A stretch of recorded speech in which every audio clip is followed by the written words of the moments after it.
Welcome back to the Fanspeak Network. This is another episode of Talking Ball with Steveospeak. Today we have a special guest talking with the man behind the mask, behind Draft or Pass, BigLoaf Fantasy. I'm sure many of you are familiar with him from Twitter. And I know he's starting to do the circuit with this new great product that he has, Draft or Pass. We'll get into that in a second. I want to give some people some time to filter in, both on YouTube and watching on Twitter. If you're on Twitter, jump over here, hit the like button, show us a little appreciation, jump in chat, ask questions to BigLoaf. I'm sure he wants the people to know what's going on with this, because if you haven't played with it yet, we'll talk about it. It's a fun product. I got into it a little over a week ago, right after it launched, and I'm definitely uploading my teams and voting. So first, let me say hi to BigLoaf, and then we'll kind of do a quick little tutorial of Draft or Pass before we get into some deeper questions. So BigLoaf, welcome to the stream. Thanks for jumping on, and thanks for bringing us this big product. Yeah, well, thanks for having me. For starters, brother, really appreciate it. Like I said earlier, you're definitely doing me the favor here. Before we get into that, I just went and peeked because I knew you were high on our lineup spot user. You're actually 30 of the third most teams in here. You need to get another team in immediately. You have 666 teams. Oh, in the player pool. You don't want that number. No. So I would definitely upload another CSV as soon as you could, because that's bad vibes to me. But yeah, thanks for having me on. Like, we launched this last week, basically fantasy football, hot or not. Like, the general idea was everyone likes talking about their best ball teams, but no one wants to hear about your best ball teams. And we thought this would be like a cool way to kind of like, hey, a good way to like make people care about lineups that aren't themselves. And I also view it as a good resource. I was telling Steve earlier, but there's over 30,000 like uploaded teams across all contests currently in the pool. And I think being able to look through and just see what people are doing is kind of valuable in itself. Yeah, no, it's absolutely, it's valuable. It's fun.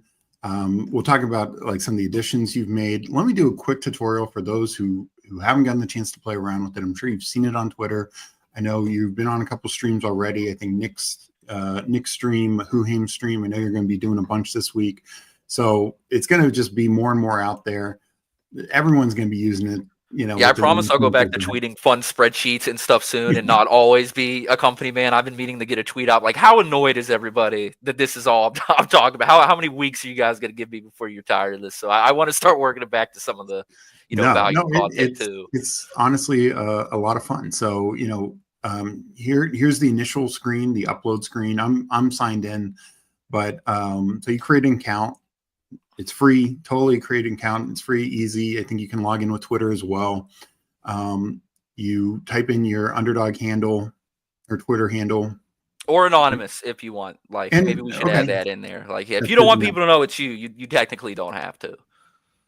And then when you do, it'll say choose file, and you download your CSV from Underdog. It's very easy. And I know here, you'd shared you have a Discord where you have the FAQ currently lives in the Discord. That's something we're working on getting on site. But if me and Steve aren't giving like the best like direct pointers on stream, like it is all outlined in there, how to get your teams in, how to make an account, and what everything on the site means if you want to check that out. So this is the Draft or Pass Discord. Let me just type that in. And it will explain everything you need to know. But it's very simple. It takes a couple of minutes, and then it'll say like how many teams you uploaded. And if you are re-uploading a file, like say I just re-uploaded my my regular contests, the BBM, regular puppy, poodle, all those, and it showed, because I did it last week, it showed I had like 30 new teams. So it'll tell you that in the bottom here, and then you can just start being part of the leaderboard, and your teams will start showing up in Draft or Pass. Now we're up top. It will tell you if it's pre-draft, post-draft, super flex. Now, does it tell? So far I've only, I think, uploaded and did that this morning. The sprint, I haven't done like my marathon or eliminator. Will it tell you that up top? Yeah. So We didn't want to give away like all of the information necessarily, just because, like, I imagine a lot of people would want to be, voting on BBM teams a lot, maybe like some more exciting contests. BBM actually makes up around 30% of the total teams we have in here. It only trails the puppy, but we didn't want to devalue any teams. So what it will tell you at the top is just like necessary information that gives you context of what you're voting on. So post draft, that's obviously an 18-man contest. If it's super flex, it'll say that. And if it's a weekly winner, sprint, marathon, like a format where you kind of need to have the context of what the contest is to correctly vote on it, or at least directionally accurately vote on it, we do that will show there. Okay. Yeah, no. And I think, and that's definitely helpful, because there was a team that came up earlier and it was, only 3 quarterbacks, and it was like Anthony Richardson and Derek Carr. I still voted against it, but it was a lot closer knowing that it was a pre-draft contest versus a post-draft contest. Oh, yeah. So yeah, but just to vote, I'll just do a couple votes real quick, and you get a quick breakdown here. What the build is: 3-5-8-2 versus 2-6-7-3, and the colors are broken down similar to the Underdog colors, for each position, and then the stars will show the correlations. Correct? So the gold star means that you have the quarterback and at least one running back, wide receiver, tight end. Running backs count in stacks too. I definitely got aided to add that in, because I was like, I don't want us to be a part of the running backs aren't a part of stacks culture. I would like to change that narrative. And then silver means you have at least two guys from the same team, but not the quarterback. Yeah. So in this perfect example, you see Bucky and Kate Otten, and then Mims and Sutton, but not the quarterbacks, there. But he does have the major Atlanta stack, the Chicago stack with Loveland and Caleb. That's who I'm going to vote here. And then it shows up what team it is. It shows the two teams, the winning percentage for that. And then it finally shows you what exact contest it was. So this was a Schnauzer. The Schnauzer won. And then you just go to the next matchup. On the team showing up after, the user showing up after you vote, that was definitely a big talking point for us before we launched. The initial idea was actually to not show it there whatsoever, because we wanted to like not have any bias out there. Like, Steve, you're a streamer. Like, there's some people that like attacking streamers, and it's like, no, you're wrong. I think you're terrible, actually. And they make that their whole personality. We wanted to, avoid vote bombing in the sense, while also still trying to give, clout social store, like that's why we gave everyone the option to link the Twitter. We might have something else soon where, people can maybe link their YouTubes and stuff that we're working on, because we want it to be a social hub of sorts. But we also wanted to ensure, like, no bias in the voting process. No, and I think that's good that the name doesn't come up until after, for that exact reason. And also just, sometimes you're maybe not a fan of a certain guy. You've seen them in a lot of draft rooms. Even if they're not a streamer, you might be like, I don't, not a fan of this guy. But hey, if he builds a good team, he builds a good team. Here's a question for you. Like, I want to pull it up on my screen. We can maybe segue this into the leaderboard. But you're aware of Hit Him With the Gritty, right? Yeah.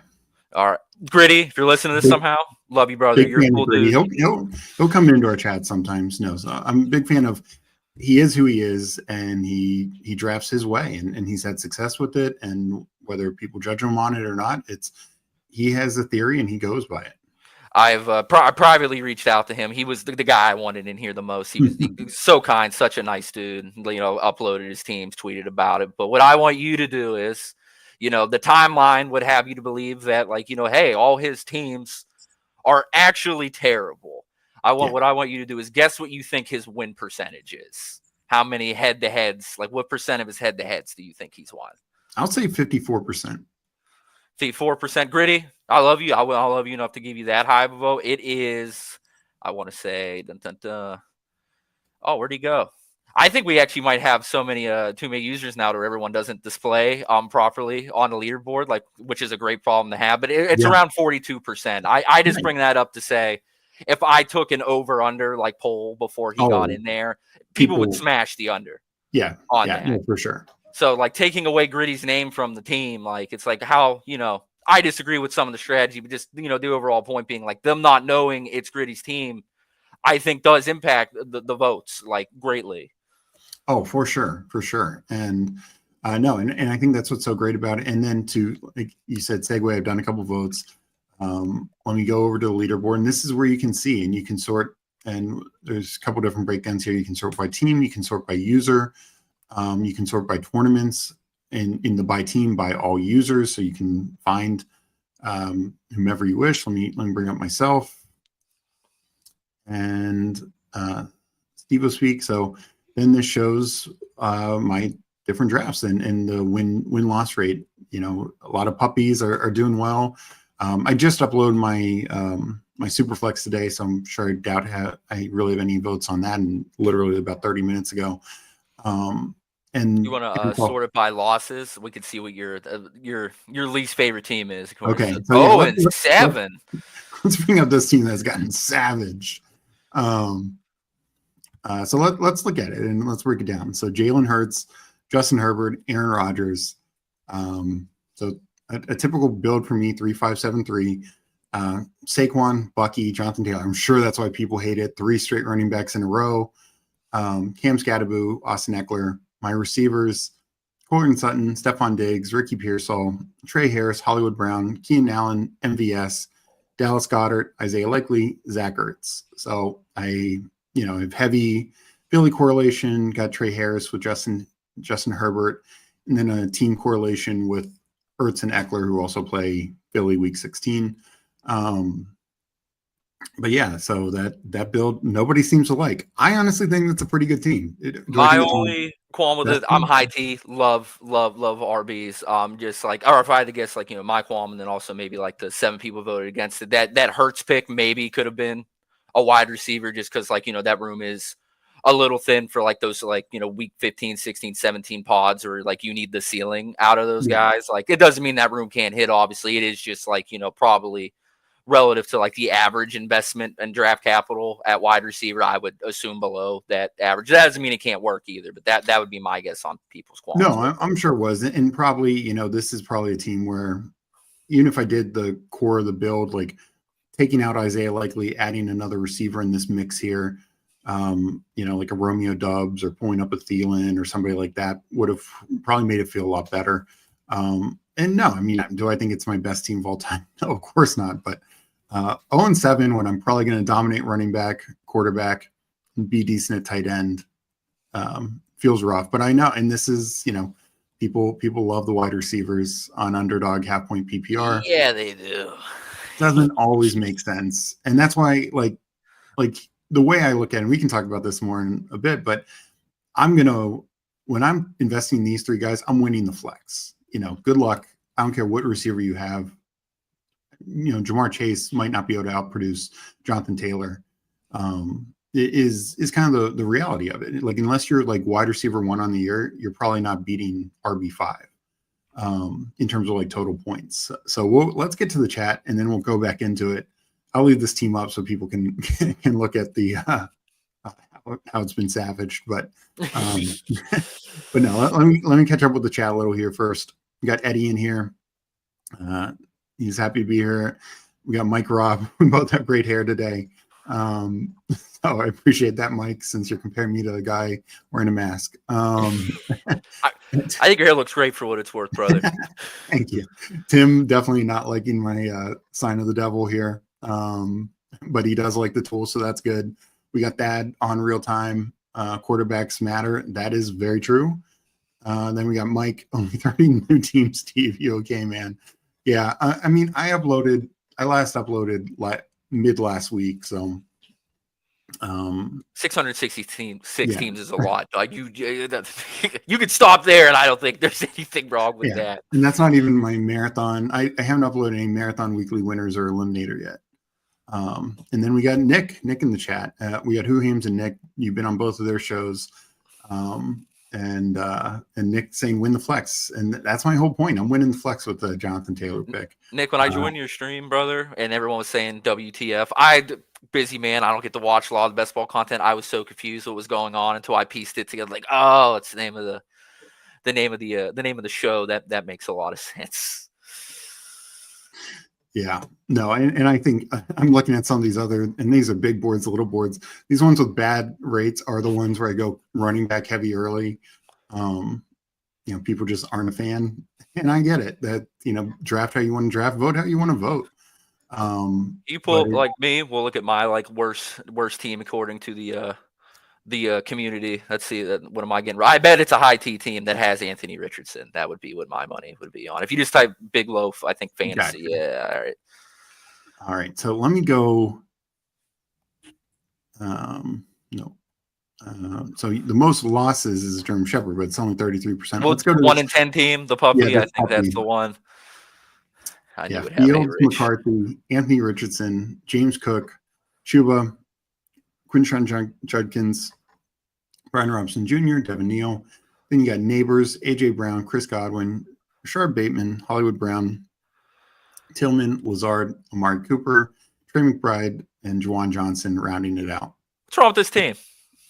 So, I mean, I will say, especially at the 161, and again, you don't know when you drafted it, but it might have been very early in the puppy before the Daniel Jones news came out. Anthony Richardson in post draft it's hard for me to vote for it because I really think there's a high 0 chance.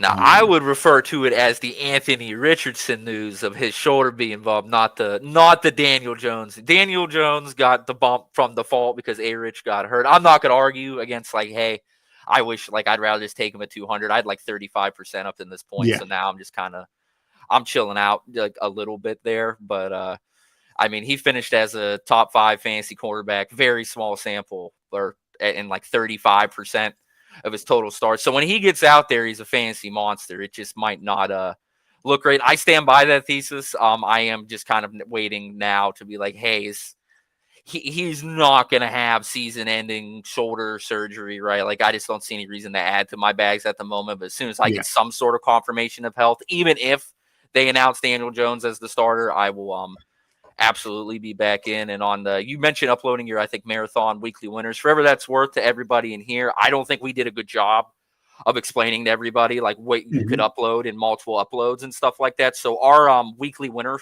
pool and all that's very small right now. Point being, same with the sprint. Point being, if you get in there like right now, like you're gonna make up a healthy chunk of the total sprints and marathons. So like I know everyone wants their teams to get voted on, and we're working on ways to make sure everyone kind of gets a even distribution. But as of right now, if you want some marathon votes, if you upload your team, you're gonna be in most of the marathon voting when they present themselves. Yeah, no, and that's a very good point. And at first I thought it was just for regular drafts as well. And I think it was when I was on the stream with Who Hames with you, I realized, I could upload different style. Because I saw somebody else had some like a little board, and I was like, that's very interesting. So yeah, that's when they all started flooding in literally after the Who Hames stream, like which is like I described it there. So I think that was kind of our fault, but anyone live viewer wants to take advantage of that. I definitely think if you upload some sprint and weekly winners right now, those teams will start accumulating votes quicker than like just say your BBMs would, because we have 7,000 or so BBM teams currently in the pool. Yeah, no, that's a very good point. And no, absolutely something everyone should know. I've been playing around with the users and tournaments, and that's the other thing is you can sort by the wins, you can sort by the losses. One thing to note, our guy Omega King in these single entries in the Greyhound and the Golden, he is crushing it with the 60% win percentage and 64% win percentage. So if you get into a single entry and you see Omega King there, you're in trouble. Shout out Omega King, very very early user, which like as of now, the earlier you got in, the more votes that you have. And again, we're working on like.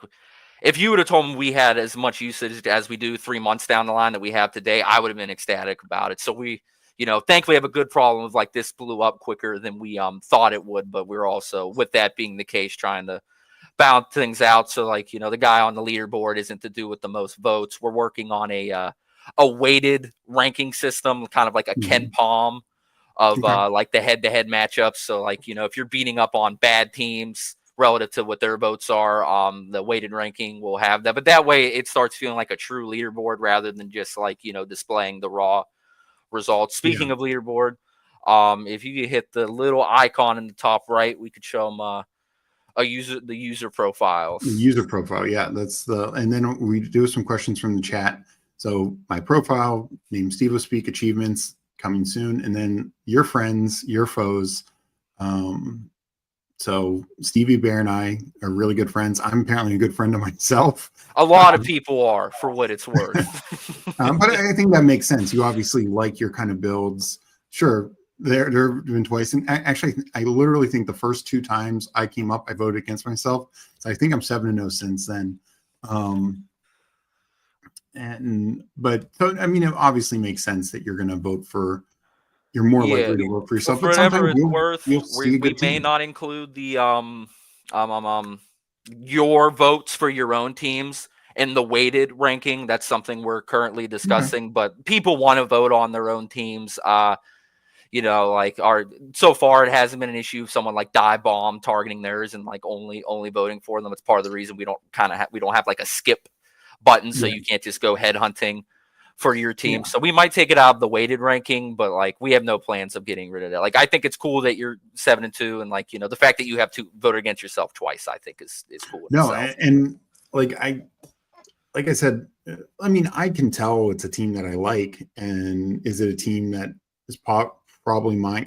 There's certain takes that I have, like, look, if Cam Scadaboo's in it more, or Drake May is my highest quarterback, sure, there's a better odds that it's my team, but I'm voting for those. If I'm voting for it, it's not because I think, oh, this is my team, I'm going to vote for it. I'm voting for it because I like those kind of guys. I like those players, and I'm high on them. And if it's like I'm very out on Kyle Pitts this year. Like, so when I see Kyle Pitts, especially when he was going in like the 130s, 140s, now he's moving down to like the 160s, so it's much more palatable. But I'm not really gonna think a lot of the team that has Kyle Pitts as one of their 2 tight ends, because I think he could be pretty rough. And so it is like player takes, and there's who aims at a comment in the chat, and we'll get to that in a second.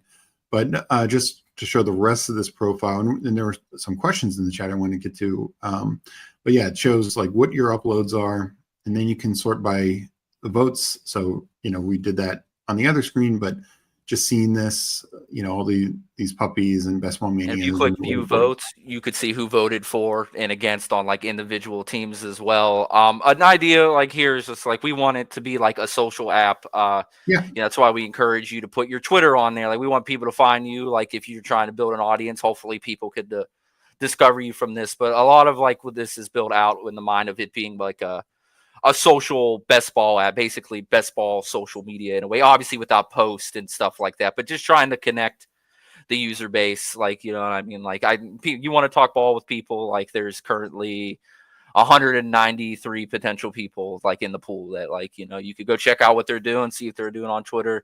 Another reason like that, like we did this is also on like the anonymous tip of it is there's a kind of like a industry problem with like the discourse. You tweet a team, some people are very aggressive, or also on the flip side, like, like Steve, maybe I'm in love with Steve and I hate his team, but I'm scared to tell him. Yeah. And like a way that like a problem that I think this kind of helps solve is like, there's no hard feelings on all of this. You don't see the names or nothing. It's just based on the teams. Yeah, no, I agree. Let me get to chat. There's some good comments in here. First, Mike Rob, can we get a breakdown of what brought this to a point where you put time aside to make a dope free product like this? Was it ever a thought to charge or just make something really cool? It's a great question. I thank you for putting me on the spot on it. The initial idea for this was kind of just like what I was telling you earlier in the stream is like, hey, no one necessarily cares about your best ball teams. We would love a way to change that and kind of like, make it fun for everybody. And so like that was like somewhat of the core idea, as well as I don't know who in here has heard or have not heard of Poly Market, the betting exchange where you could sell your bets and stuff. So like another idea, like my real job is like I do data annotation for AI companies. So I go through there, say like this is good, this is bad. They use that to train the model. And I thought it'd be fun to like, hey, like I wonder what like the users are thinking about everything. In terms of free, like on that tip, like, like I have no problem being transparent. Like it's awesome that like we get all this data from you guys, and like, we can't get it without you. So on the charge side, whatever the cool part of the product is, the base part of the product, we're never going to charge you for it. Like we want you on here. We want it to be social. Now there might be tools, some like other data at a certain point that like maybe like, oh, like that's paywalled or something, but we're not entirely sure. But like there's never going to be a point where we flip a switch and it's like, hey, you can't use Draft or Pass whatsoever unless you pay X amount of dollars a month, a year, one-time payment or whatever. Like obviously we're a company, I spend a lot of time on this, so like of course monetizing is part of the plan eventually, but we do not want to extract that from the users. We don't want to take anything away from you guys with that experience when the time does come to monetize. And like so, and if we can't find a way to do that without doing that to you guys, I think we failed somewhere along the way, and that's a bigger problem. But like, you know, you guys are providing great value to us from just using it, the social aspect. I mean, seriously, everyone uses it. I genuinely love and appreciate you, but that was kind of the inspiration, and like, you know, like just to settle any like worries. Like I promise you're not going to go on the site one day and get logged out and be like $20 to use Draft or Pass. Maybe my COO or Aiden will get mad at me for saying that, but I had no plans. Like I would not do that to you guys. No, appreciate that, and appreciate the openness of that. That's always great to hear. Let's get a little bit more to the chat. Who aims when two good structured teams are against each other? It goes to player takes. And yeah, honestly, this is really what decides my vote is the player takes, because that structure is somewhat important. But you know, I'm looking for certain players, certain keys, and also within a structure. If you're, you know, taking two tight ends and they're two last round tight ends, yeah, I don't think that's as viable as taking Kittle in a you know, a late tight end. So it's those kind of things that I'm 100%, and Paulino 89, same sort of thing. Go against every unstacked quarterback team or Burrow without Chase or Higgins. I mean, I definitely look at the stack some. I'm not as so like, oh, they need to be stacked with their number one, particularly. And I know you didn't want to differentiate, because I do think there's a difference between something like BBM, where you have these big pods and big finals, or something that has like, you know, like the Greyhound has a 52-person final. So Burrow could just be the quarterback you need with or without Chase or Higgins. But I get somebody's opinion of that's how they vote. In the base contest, I'm with Polino. Like, you know, I'm not a stack maxer by any means, something we'll probably talk about when we draft teams. But for like Burrow specifically, he's like honestly maybe the only example that on top of my head where I'm like, I have to have him with one of those top two options, like in a normal format. Now, to your point with the 50-man final, that could change things. Yeah. I'd say of any quarterback, probably Goff and Stafford would be the two that just ultimately, like, if they're going to have a monster year, it's because their receivers go off. Where Burrow, he just has monster years with or without his, you know, like Higgins missed 5 games last year. Burrow's other time finishing as a top 5 quarterback. Chase missed 4 games. And what I will push back to that is also, like, if you get the tight end, if you get Gesicki, if you look at Gesicki last year, he had roughly the same number of targets, same number of catches, same number of yards as Zach Ertz. Zach Ertz finished as, I think, tight end 8 or 9, Gesicki tight end 17. Ertz had 7 touchdowns, Gesicki had 2 touchdowns. What if that flips? Burrow threw 40 touchdowns last year. He's been a league leader in touchdowns, or among the league leaders multiple years. You know, Gesicki has 7 or 8 touchdowns. He could just be that week 17 guy you need with Burrow. You know, he's got that, 8 catch, 90-yard, 2 touchdown game, and just blows everyone out of the water from the tight end department. If anything ever happens to Chase or Higgins, I am of the opinion that Andre Yoshivas is like at the very worst an NFL quality wide receiver. I definitely think he's somebody that, I do think, an injury would have to occur for him to, kind of be viable on a week-to-week basis. But if something were ever to happen to T. Higgins or Jamar Chase long-term, I don't do weekly rankings, but if I did, I imagine I'd be hard-pressed to have Yoshivas out of my top 30 wide receivers. No, exactly. That comes into play also. But it goes back to, again, there's a difference between like a BBM 500-person final and 100 or 50-person final. Those things change, I think, dramatically from that perspective. We got my sister jumping in. Any team with Cam Scadaboo, she's probably going to vote for. So that's just a way to get a vote. I'm happy she's not here right now because I'm definitely Tyrone Tracy pilled. Well, I'm much more on the Cam Scadaboo side, just from everything I've seen in the higher draft capital, and I think his total skill set. Just the touchdown upside that he gives. I've had this debate in some shows. The Giants last year had 35 runs inside the 5-yard line. That's the exact same number as the Cardinals, and just one behind the Texans. What's the difference? The Texans had Joe Mixon. The Cardinals had James Conner. The Giants had Tyrone Tracy. He couldn't get that done. So he was getting a second or third crack at it, still not getting it done. Famously, week 2 against Washington, and that was somewhat Singletary as well. They had to kick 7 field goals, or 6 field goals, whatever it was. So, and they lost that game in a heartbreaker, right? I know that's not a point in the story, but like you're just refreshing my memory. Like that something wonky happened, right? That's wrong. They didn't have to kick field goals. It's Washington kick field goals. What it was, Graham Gano got injured on the opening kickoff, and they went for 2 and missed going for 2. That's what it was. Okay. And for what it's worth, the goal line stuff is my biggest concern with Tracy. It's definitely a part of the game where I think Scatabo is like, I worry about him stealing something. Now I'm in between the 20s. Like from what I have seen, I think Tyrone Tracy currently, he has done it at an NFL level, and that matters to me, has the better skill set, but I would be hard pressed to like look you in like the eye outside my mask and be like, nah, like Tyrone Tracy's about to crush these goal line carries. I have no clue what you're talking about.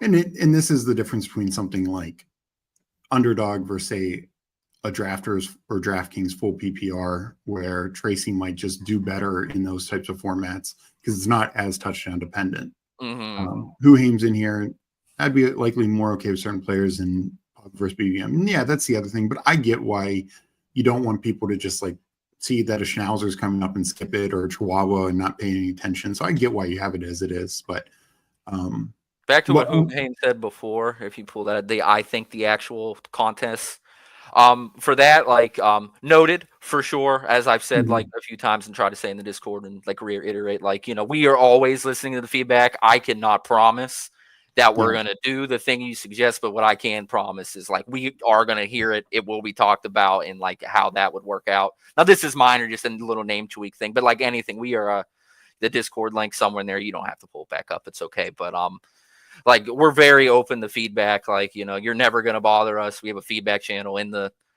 Discord.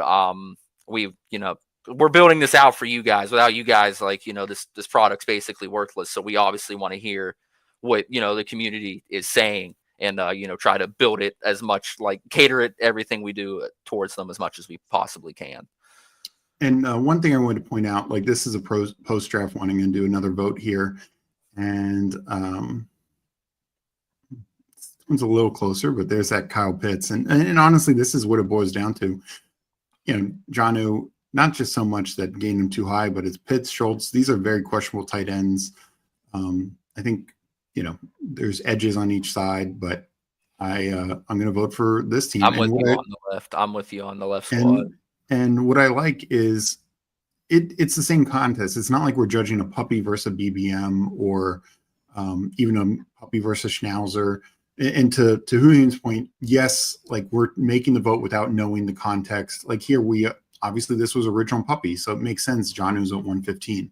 If this was the Chihuahua that just happened, John who's not at 115. And so, but my point is at least the matchup, the head-to-head is in the same contest. So whether it's time box or not, that at least is in the same contest. The time you finished, I want to say drafting the team. It's either the time you entered the lobby or the time the lobby closed. I'm not sure which one, but it is in the CSV. Again, very open to feedback, either from you, Steve, chat, like in the Discord, whatever. But it is technically possible for us to put the date that the team was drafted on there.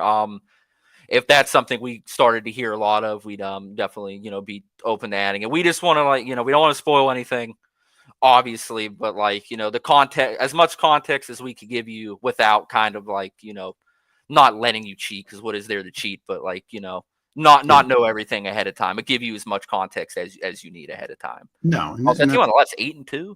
I mean, it is a solid team. I'm out on Hunter, and that's some bad CLV on the rookies. It's a little thin in RB. I still agree with you that was the squad. I'm a little surprised at 8-2. I wonder what and honestly, like I'm not high on McMillan at 162. I mean, what other fourth receiver that is kind of locked into that role? Alleged fourth receiver. Are you thinking Godwin's hurt? I'm thinking that Jalen McMillan did nothing wrong his rookie year to the point where it's like, hey, we have to draft Ibuka to get him out of here. Like, this guy's not for us. My interpretation of the situation is Mike Evans, like, not this year, but like might be done soon. He's been in the leagues. I think he got drafted in 2015. I was like a sophomore. 2014, yeah. Yeah, a sophomore in high school at that point. And I think they might be kind of preparing for, like, they want to run this type of offense, and adding another wide receiver to it could be good. If anything, I think it's longer term bearish, maybe not this season, but bearish for Mike Evans, just because if you watch Jalen McMillan last year, there's nothing that I think that he showed you that's like, oh yeah, they got to get another guy in there, because this dude is not going to be able to like do things they need him to do on an NFL football field. Yeah, no, I don't think it's necessarily a knock on McMillan, but I do think like skill set wise, he's behind all three when healthy. Like Evans when healthy, Godwin when healthy. We know what they are. They were both dominating last year. Even Evans coming back from injury dominated. And then Mbuka, to me, was one of the most NFL ready receivers in the NFL draft, probably even more than Hunter and T-Mac. So I think the three of them, their roles are going to be it's just going to be tough for McMillan to compete, but that's what camp is. Maybe McMillan just out hustles. Maybe Godwin's coming back slow. Maybe a rookie's not getting it as he should. Now, you correct me if you think this is the wrong read, but my interpretation of what I know of Egbuka's skill set is more privy to a slot wide receiver, which, like, no offense to the slot guys, but I just think there's a lot of NFL players that could thrive in a slot role on a good offense. And, like, again, correct me if I'm wrong. From what I watched of Jalen McMillan, I like to think that he has some ability to win outside, and not that Ibuka doesn't, but from what I understand, he's more of a slot guy, whereas I think McMillan can maybe get deployed in other areas where Ibuka necessarily can't thrive in. But yeah, I think Mbuka definitely could thrive in the slot. I think he's the most direct replacement for Chris Godwin. But I think he can play outside. Honestly, McMillan was kind of a slot guy in college also. Dunze was typically outside. Jalen Polk was outside. McMillan would play a lot in the slot. But he did show last year early on when Godwin was healthy that he almost had a 2-touchdown game week 1 against the Commanders. He dropped wide open touchdown and they had to settle for a field goal. And then he caught one late in the game. So, I mean, he showed his skill set. He can high point too, I think. Yeah. Like, there was one, Yeah, I think it was week 17, like he went up and mossed someone on the Panthers. Yeah, he definitely has ability. And this is the thing, and I agree with you, like, talent-wise, I think the other thing was the Buccaneers know how good their offense was last year with Chris Godwin missing over half the games, Mike Evans missing 3.5 games, McMillan missed 3 games. Even Kate Otten missed 3 or 4 games, and yet Baker still threw 40 touchdowns. Like, what are we even talking about here? Like, he's throwing to, like, just literally they're picking up guys off the street and just promoting guys. So Baker Mayfield, known top 5 quarterback in the NFL. I'll give you a hot take. I don't know if you guys clip anything, but you're more welcome to clip that. I think Baker Mayfield's probably at worst, and I do mean this, at worst, like the 7th best quarterback in the NFL. I think that guy is way too underrated because of the Cleveland years and the Panthers-Rams fiasco, but he's a stud. I completely agree. In fact, I mean, due to ADP, I take him behind Mahomes, but I prefer him to Mahomes, just where things, not, I think Mahomes is such a winner, don't get me wrong, but from a fantasy standpoint, just because of what I said, like, yes, Liam Cohen left, but they promoted from within. The offensive line is 100% back. All his weapons are going to be better this year. The defense is shaky. Defense is shaky. And like we saw, Baker he is this gunslinger. And, 2 years ago, he was a top 10 quarterback with Canales. Last year, he was top 5 with Liam Cohen. Yeah. Why can't he do it again? I don't see a reason why not. So no, I'm absolutely with you he's a guy I'd want on quarterbacking my team, leading my team to the playoffs. Because I wish he was Steeler. Yeah. Just rubbing in the Browns' faces even more. Yeah, had that team been healthier, I mean, what they could have been would have been very interesting. So, no, we'll let me finish up with the chat. Get back to the chat. Eddie here. I'm trying to get a little different with my teams look similar, and this is a fun thing. You can And one of the things you can get from Draft or Pass is just what we did. Like, look at your teams that are voted well, voted high, and maybe users are voting incorrectly or how you feel. But if you're seeing like you're having a bunch of teams kind of build out the same way, feel the same way, then yeah, maybe you need to mix it up a little bit. So it's just a way to get some feedback. Start calling Steve Unk. Hold on, let me look up. I want to look up Oliver Platt. I don't know what. Hold on, Oliver. If we neither of us are the tech savviest on the. Oh yeah, you brother, you look like Oliver Platt a little bit. I ain't gonna lie. I think that's an insult either. But No, yeah, I can see it. I can it. definitely see what Saul's saying. Here's a good one. Say the BBM winner puts his team into the site. BigLoaf, what do you think that team's percentage range would be?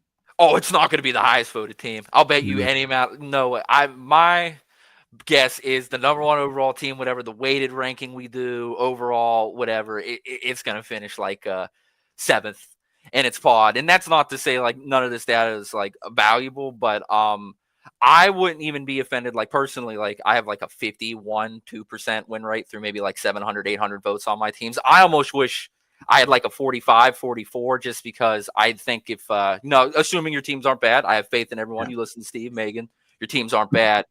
That maybe that kind of means you're doing something that the market isn't privy to. They don't like it because maybe they don't understand it. And so I definitely think there's an edge in that. And personally, like my guess would be kind of similar to DFS, all the chalk doesn't hit. If the BBM winner was in here, it would not shock me if, that thing had a 45, 46% win rate. Well, a good example. Look at last year. LeGrew, whatever his team name is, 50. His team, it was heavy Bengals, heavy 49ers stack, but he didn't have bringbacks. He didn't have Denver bringbacks. He didn't have Lions bringbacks. He might have had a mini bringback somewhere else, but his team were multiple Bengals, multiple 49ers to go with Purdy and Burrow. So yeah, I mean, that right there, people have been like, no chance that it's winning, like it's not a good team, et cetera, et cetera. And also, I can't remember his exact number, but I remember looking on BBMD. He had like 130 teams, something like that. And he had a high number of teams that advanced and were in the top, like 10, would be in the top 10,000, would have been eligible for these regular season prizes. I think he had like 4 teams in the top 1,000, which is very impressive. And those weren't actually the teams that won, that got through to the BBM. I think that was like his 12th highest team or something like that. And even the year before, we saw something similar where the guy started with a Lamb Amon-Ra. He got sniped from his quarterbacks. His 3 quarterbacks were Jordan Love stacked with Christian Watson and Jaden Reed. Tua stacked only with Raheem Mostert, so not a pass-catching running back, and an unstacked C.J. Stroud. And the guy won $3 million in BBM. And his only bringback to the Jordan Love, Jaden Reed, was Alexander Madison, who didn't even count that week for him and was just not a good player for him. So makes you think. Yeah, no, and it shows like we can talk about like certain edges and certain things, but end of the day, good structure, good builds, good quality player takes. That guy was right. Taking Raheem Mostert, I mean, obviously a chain would have been a great pick as well, but taking Mostert, whatever round he got him in, was the right call. Mostert finishes RB3 that year. Shout out 2024 Chuba Hubbard. Yeah, so it's it's getting the right players is key.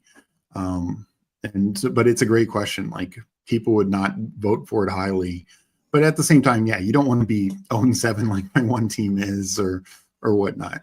So let me get to a few chats, and then we'll get into draft and continue to talk more about draft or pass. Who Hames, I stopped voted as much purely because I feel if you spam it, it'll just boost your own teams.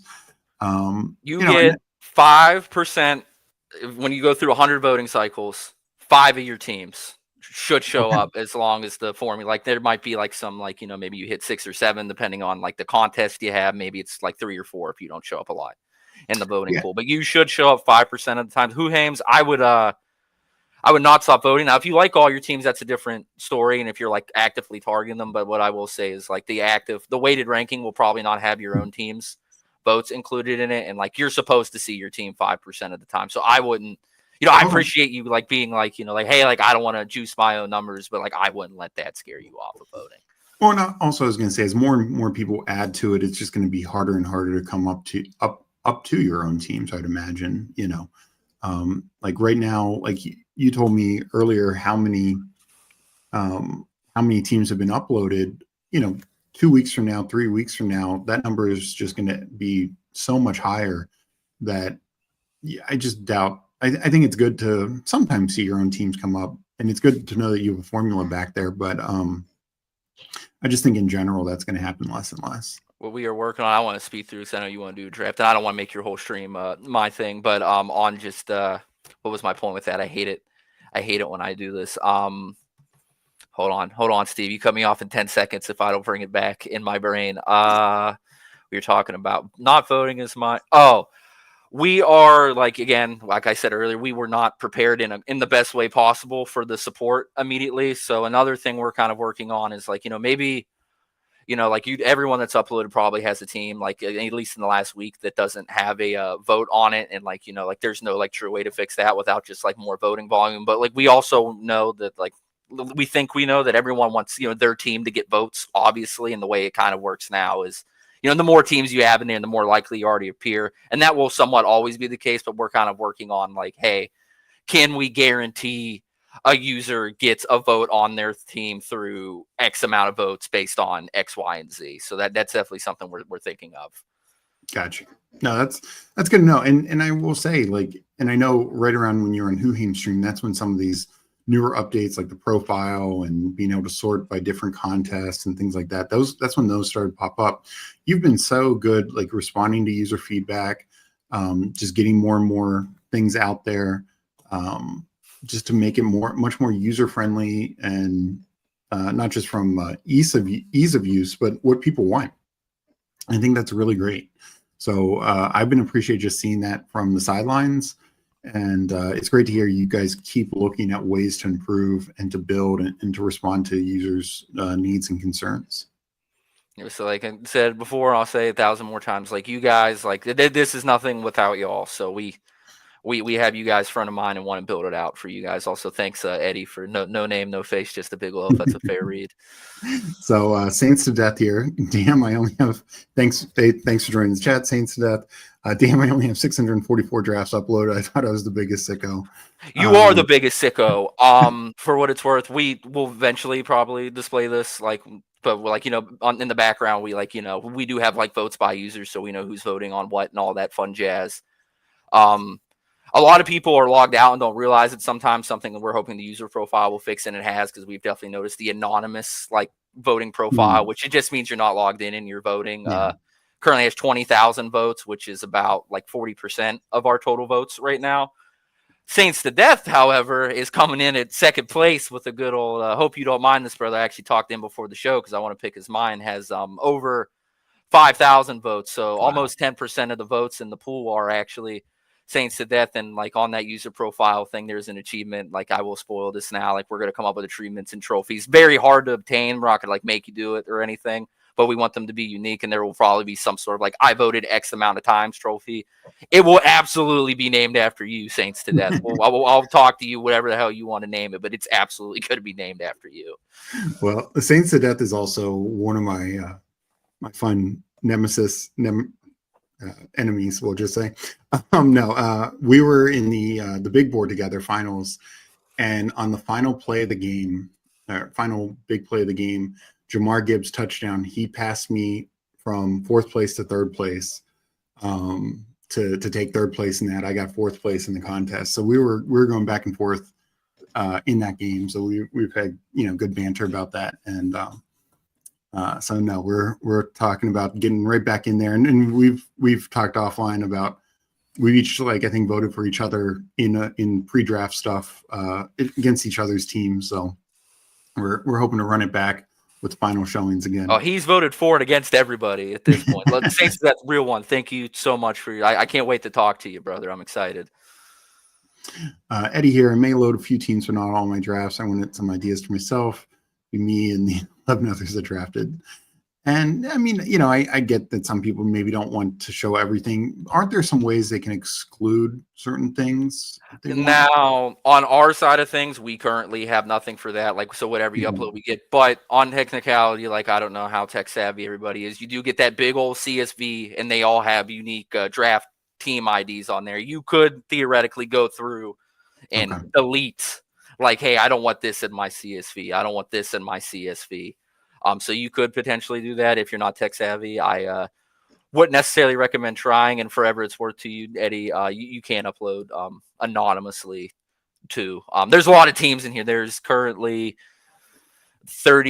almost 32,000 teams in the pool, so like I wouldn't worry too much about giving away the goods just because it's going to be hard to find them parsing through all the teams. Well, I just want to give a nice big shout out to drafting and driving. Not that I recommend doing that, but I appreciate the super chat. Thank you. And you were in I believe, our chat last night. So thank you so much for the support. Thank you, of course, for everyone for liking the episode, watching, drafting with us, using Drafter Pass. It's such a great tool. Who Hames, he is in the unstacked burrow, or backstack burrow is unstacked. I know he dies on that hill, and I get it. I do get it. Meg, this is talking about you being Scatabo. Cam Scattaboo ending the stream. Let's go back to Saints to Death. My feedback is what I got pre-draft, post-draft to show up before the vote. They definitely listen. Yeah. No. Yeah, that was him. And shout out Drafted and Driving. Steve, I'm not going to pretend to know like how well or not well that's going for you, and the same as myself. But like all support is really important. And if you like somebody and can help out in their content, like it's nice to do that. There's sort of like a barbell with like the top guys are definitely raking in probably like 95% of like the user money, whatever the hell you want to call it, and so supporting like guys like me, Steve, who don't necessarily own the fantasy football space, that's always very nice and appreciated. So like anyone that does that, drafting and driving right now, like very very very nice of you, and like I hope everyone that does that knows that, like at least for me, and I would assume Steve as well, because he's a great guy that like that does not go unnoticed. So thank you, brother.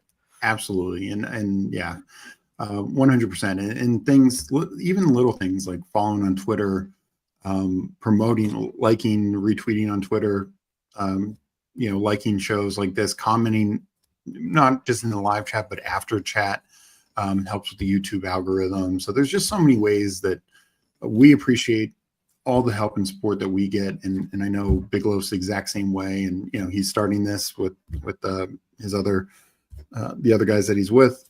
Excuse me. Bill and Aiden. Shout out Bill and Aiden. Yeah. And I meant to ask them about them earlier. So, but no, it's such a great product. And like you said, it's free. It's always going to be free. The main portion of it's a way to create a social, fun tool and atmosphere for everyone.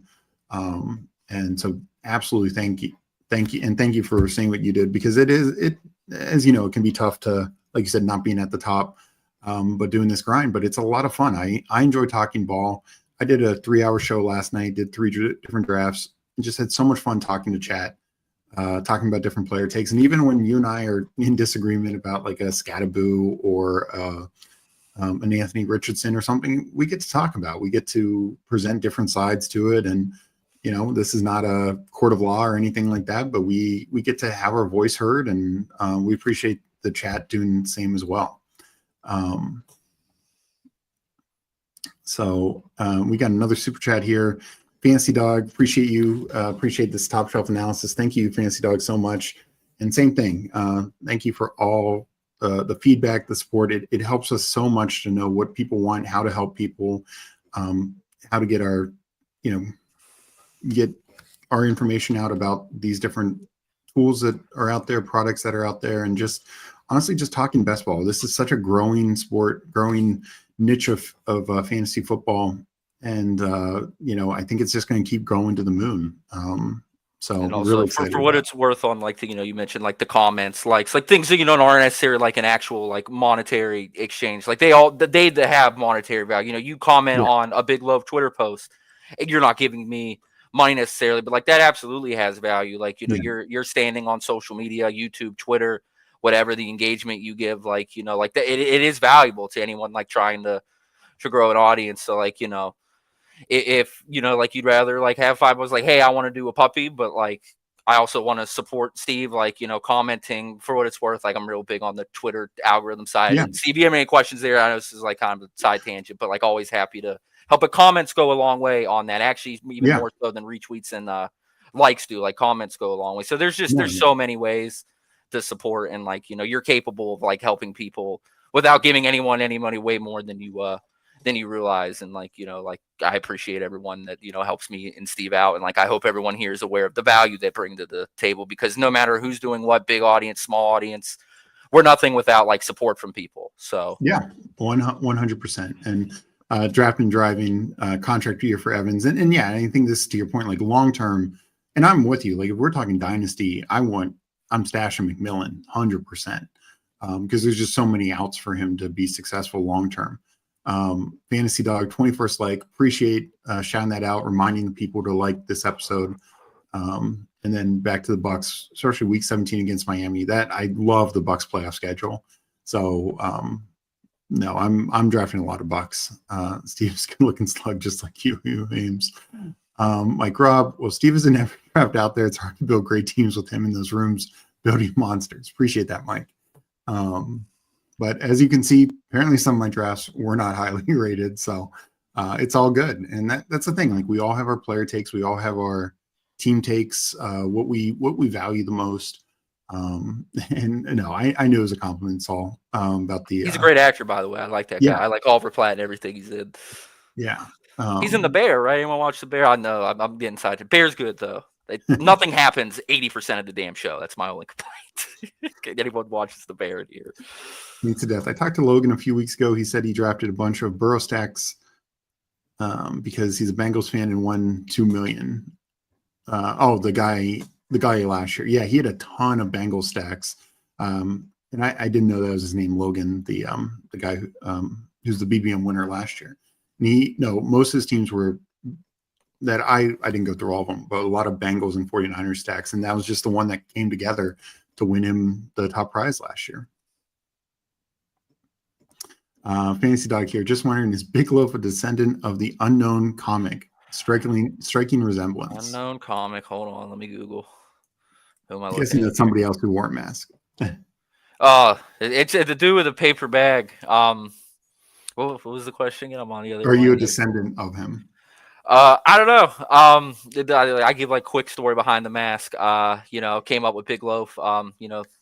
Cringy but cute story, depending on who you ask. I like, my lady now, who she won't watch this. I will be, proposing soon. Keep an eye out for that. But there's 0% chance she sees this. If she does, I'll be amazed. I was BigLoaf when we played Call of Duty. She was Little Loaf. I was like, I like that name. I'll stick with BigLoaf. And there's just story behind the mask is if anyone followed me, like, pre-mask, they know I just had a picture of Jerome Bettis up there. I part of me, like the social media side of me, has definitely learned that like people enjoy characters just as much, if not more, than like real people. And that's always like not the case. Like you don't have to be a character to make. But I thought it'd be cool. Like I think people like BigLoaf more than first name last name version of me, and I thought it was a cool way to stand out because like who the hell else is showing up in a ski mask with a big piece of bread on it. No, I love it. And I get, it's sure you're quote unquote anonymous, but it's not like you're sniping people and like trying to troll people or anything like that. You can find me easily for what it's exactly worth. If you reverse engineered it, it's not going to be hard to figure it out. If someone wants to do that, like I'd rather you not keep to yourself if you do, but like if a private investigator needed to figure out who BigLoaf was, I'd be surprised if it took him more than like 30 minutes. Yeah. So no, and I get wanting some anonymity here, there, and I think it's cool, and I think you made it a persona, which is cool. How do you feel? Because I think I remember you on Who Haim said you're big into like the marathon style draft. I am into total points. Like I just started loaded up on drafters. The better contest structure so far have been Underdog, so I've been playing those. But this drafter's $3 25K up top is definitely. Would you want to try to draft a marathon? It can take a little bit to stream or to fill, and I thought I'd get in one, count it down. Anyone who wants to jump in to help fill it, and then I'll catch up in the rest of chat and then we can hopefully be Yeah, drafting. that works for me, brother. What was I about to say? Marathon. Explain to me, because I'm very big on the $3 and $5 contests, and those are always just default. Yeah, and we'll talk about that also, because I do love some of your points on that. But the marathon, it's a $15 contest. It's just like drafters. It's weeks 1 through 17.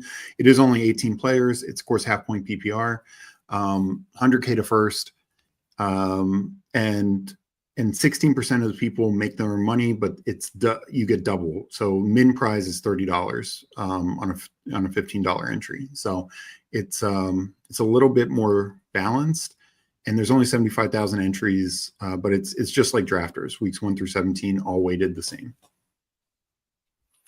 Oh yeah, baby. That's how best ball was meant to be played. So I'm going to count it down, though. Usually these take a while to fill. 30-second marathon. That's what we're going to try and get into first. Let me count it down, and then I'll get back to chat, and hopefully we'll be ready to draft. So I can count here. Shouldn't be a problem if you're trying to jump in, but I'm entering in 10, 9, 8, 7, 6, 5, 4, 3, 2, 1. Enter. All right, let's see. Oh, only waiting on one, so we will be actually drafting pretty soon. That's nice. We are gonna get stream sniped, hopefully. So I'm gonna pull that up so we don't miss out. So I'm gonna drop this for a second, and then Let's see what you got. Let's see how quick you get it up. I know you're talking about, the technical not being your skill set. I'm impressed so far. Let's see. Maybe we'll count down from 10 to how fast you get it up. Oh wait. Yeah, I'm definitely learning the back end. What the hell you're good, man. You're good. It's entertainment value. Not everything has to be perfectly produced. And so we are in. It's starting in less than a minute. Sacrilegious is in here. He's part of with Corain and all them. Okay, I've definitely heard that name before. Hartman is at the 10 spot. I think that's the only people that I recognize. Let's catch up for a second in chat before we make our first pick. Who Heems, I voted way more than 5%, I think. Fantasy Dog, green with Mike Robb. We got Hartman, GM. And the amount of updates right away is super impressive. Yeah, we talked about that. I love the feedback that you're giving, and we got Hartman in this, so let's not feel too bad for him. We're still going to snipe him. But I'm going on stream with him Friday, but we're taking no mercy. I don't care if that's the case. Well, and that's the thing. Like multiple people from this. Let's say this was a streamer draft. We could have, 4 of us make the money. You're not just entitled to only 2 guys making it to the playoffs. Like if you have 4 strong teams, all 4 could make the money. This is definitely a Bijan or Saquon Barkley team. Yeah. That much is. I tweeted this morning, why is Saquon Barkley falling? What I missed? I mean, we're going on draft or pass so much recently. Been out of the streets a little bit. And I got him at like 5 or 6 multiple times the last 48 hours. Why is it? It makes no sense to me. Well, especially in a total points tournament, like that's the thing. Like you can make the case. Oh, Justin Jefferson, they have a great playoff schedule. Whatever. To Bijan, is that good? No, yeah. Anything else, I would. We would definitely have a disagreement, a respectful one, but a disagreement nonetheless. So I'm going to bring up the board while they watch. But yeah, no, I'm with you. Like I think, especially in total points formula. The best. Let me go back to the chat. J Lives, I'm impressed with how competitive the matchups are. It's whether you're Jefferson or CD Lamb, for example. Yeah, and no, that's where sometimes the vote comes down to just what player are you on, So Saints to Death admitting his I don't want to say problem, because I think it's a great thing to be voting on this. And yes, we're frenemies. That's a great way to put it. We would miss you dearly, Saint brother. We would like if you just disappeared from the vote tally, I'd be like, oh no. I would feel it in my heart. No, I don't think you have to worry about that. And hopefully you're going to get some more votes now. We got Saul in here. Crowdsourcing like a boss loaf. And then our guy Chad Candles uploaded my team's going to get oodles of Scattaboo flooding in. He's another Scattaboo guy. He actually went to Arizona State, so he's got some some Well, you tie-in. don't go there to get an education, I've heard.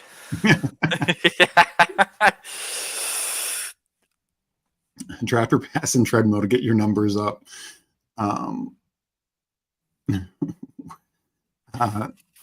Jabroni, no, we are not. I was surprised he pulled that up. I saw it like 5 minutes ago. I was like, Steve's not going to pull that up. Is No, he? no, he is. The only thing he terrorizes is our fun, or our time, I guess you could say, because it can be a fun time suck. But what I will say, I will typically do, not right now because I'm streaming, but when I'm on a live draft, and especially if I'm like at the turn and it's going to be a big turnaround, I'll just rip a couple votes and then go back to my draft. So that's what I do a lot. All right, we are back on the clock. How are you feeling about this one? I have a way I would go, but I want to hear what you think. I would take whoever you like out of Jonathan Taylor or Josh Jacobs. Probably JT, just because the bye weeks total point thing. I like that is definitely. I hate that about Bijan, Josh Jacobs. I love both of them, and on the pod format, it's a little different, but total points, it's like I really wish you guys didn't have the same bye week.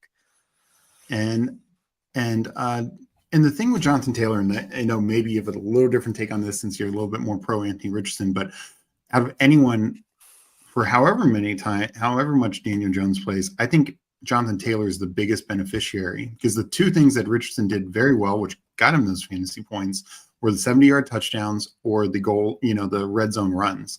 Those two things directly limited Jonathan Taylor's upside, because 70-yard touchdowns, he's not getting any carries, any yards. And then those goal line runs, those could have been a couple more of those could have gone his way.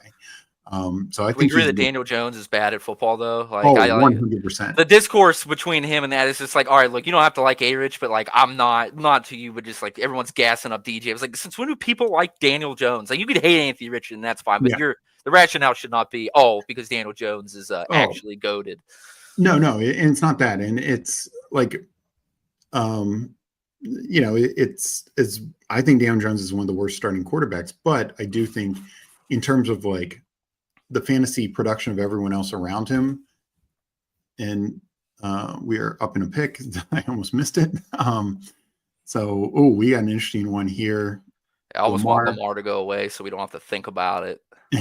Now, I will say in this, like, elite quarterback, with total points makes sense, because you're just like, okay, I got a guy who's going to be near the top. But I like any of these receivers. Well, first couple. I don't want to say like wide receiver dead zone, but it's like, to me, this range is just a lot of the same guy, like kind of just like similar, like, what you could expect production wise going up and down the board. My favorite two would be Higgins or Lamar. I'm fine with Rashee Rice as well. There's nobody else I'd really jump up. I'm really big on, experimenting. Like, the best way to learn how to draft is just do a bunch of drafts, and it'd be interesting to see what like a 2 running back, 1 quarterback start would be. See what we could turn that into. We might figure out it's not a great approach towards the end of the draft, depending how the room goes. But like with these type of things, you never know what you could really pull off until you try to pull it off. Like, for instance, like I hate the 1-1-1-1 starts. I never build a team I like when I go each position, like whenever order with my first 4 picks. Yeah.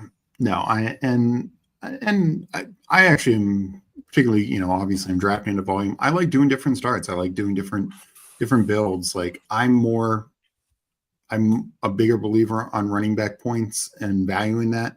But even when I do, last couple of nights I've done streams and I've done more like 0 RB-ish type builds, waiting until at least the 5th, if not the 6th, and one time I think the 7th round. But they were still builds that I feel good about, because they're still like getting multiple starting running backs. I'm not just relying on a bunch of contingent backs. I think any way one can win in fantasy in any way. It's just about doing it right, doing it, more optimal, I should say.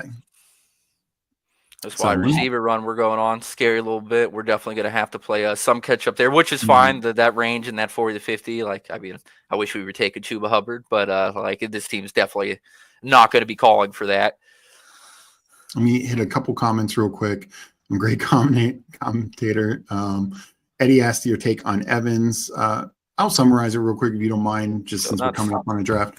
But I think you're not down on Evans. Just like, hey, age is a factor. Whether it's this year or next year, at some point, he's going to ride off into the sunset. And as somebody else pointed out, this is his final year under contract. I could see them bringing him back if he's still ripping another 1,000-yard year, 10 touchdowns. But yeah, age is no doubt a factor, and that's part of the reason they just wanted more depth with Mbuga and McMillan. Just subscribe to BigLoaf. Great to see. Love seeing it. Thank you, brother. We're up in a couple picks, so I'm going to bring it over here. Yeah, 2:45. Damn. Yeah, so running backs get pulled up here. Quarterbacks, elite quarterbacks especially, get pulled up. Not all quarterbacks, but running backs do get pulled up because I think people recognize, like, yes, total points, and especially in this format, most weeks we want to be starting a running back in the flex. Not to say we need to take a running back here, because I like some of these receiver options. Oh yeah, I would say need to take a wide receiver here. I'm definitely looking at Metcalf and McMillan here. Dealer's choice. Just the logic on that is, like, there is kind of data to back, like the overall, like the actual wide receiver one on a team gets most of the work. And when you this early on, when you start taking, like, wide receiver twos, I definitely think, like, there's some upside to it, but, like, I also think the floor is a lot lower. And especially when you don't have any wide receivers at this point, I kind of like the idea of locking in somebody that I know who's going to be a one. For what it's worth, I like Ted Moore. I think the Panthers are going to be a wagon on offense this year. I think all of them are too cheap. I'm very bullish on the Panthers offense as well. But and just to your point, like, Metcalf is the unquestionable wide receiver one. Like T-Mac, look, he's a rookie. Adam Thielen has been, Bryce Young's guy for the last 2 years. So, it may be end of the year it ends up wide receiver one, but it could end up being very close, or maybe Leggett has a breakout.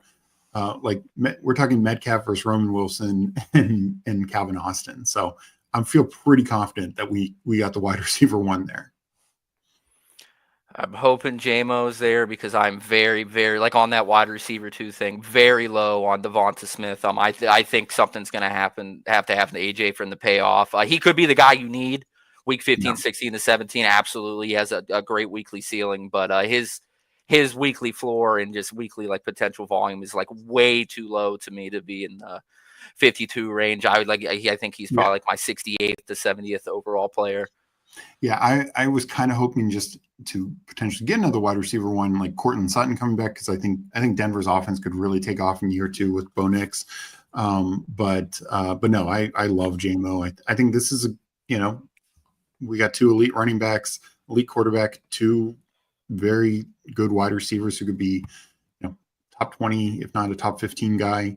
I think we're fine. That's the way I look at it. Let me hit up some comments while we're at the turn here. Reflect the Sun, thanks for joining us. Speaking of stacks, is it suboptimal to stack more than 3 or even 4? I generally try not to overstack.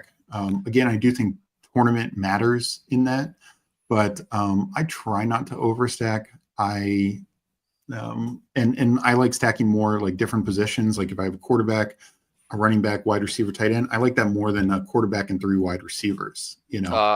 Towards my take on, like, the 3 to 4 thing, like, like, not necessarily in, like, terms of like total players pick, but the draft capital assigned to those players that I care about more. Like, I don't want a big percent of my draft capital tied up in a stack. So, like, I personally have no interest in Jalen Hurts, AJ Brown, Saquon if I'm somehow able to. Now, that's unique, so maybe that's a good example. But in a vacuum, like, I don't want 35, whatever percent that ends up adding up to, 35 to 40% of my draft capital being tied up in Eagles players. I would rather kind of, like, get my stacks to where, like, they don't make up a big portion of my investment on this team. That way, like, I'm not overly reliant on them on, like, basically on a week-to-week basis. Well, and Reflect the Sun brings up this exact point. It's very similar, where it's an expensive stack, because I'm assuming the 4 Bengals players, at least 2 of which are the 2 receivers, Chase Brown plus Burrow, and then a guy later. That's tougher to hit. Can it still hit? We've seen it hit. Absolutely. We saw it last year, obviously, with the Bengals specifically.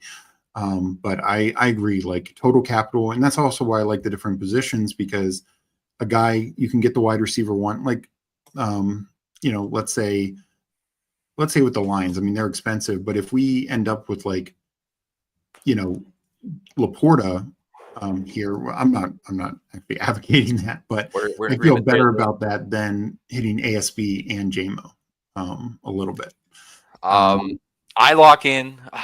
Damn it. Is that Bijan's buy to the 5? Honestly, with Yeah. this late, like it's not taught me off of it. But I know the running back quality really starts to dip after this, and I think we'll get a wide receiver we like to come back to us. Do you want I would Swift or Quinshawn?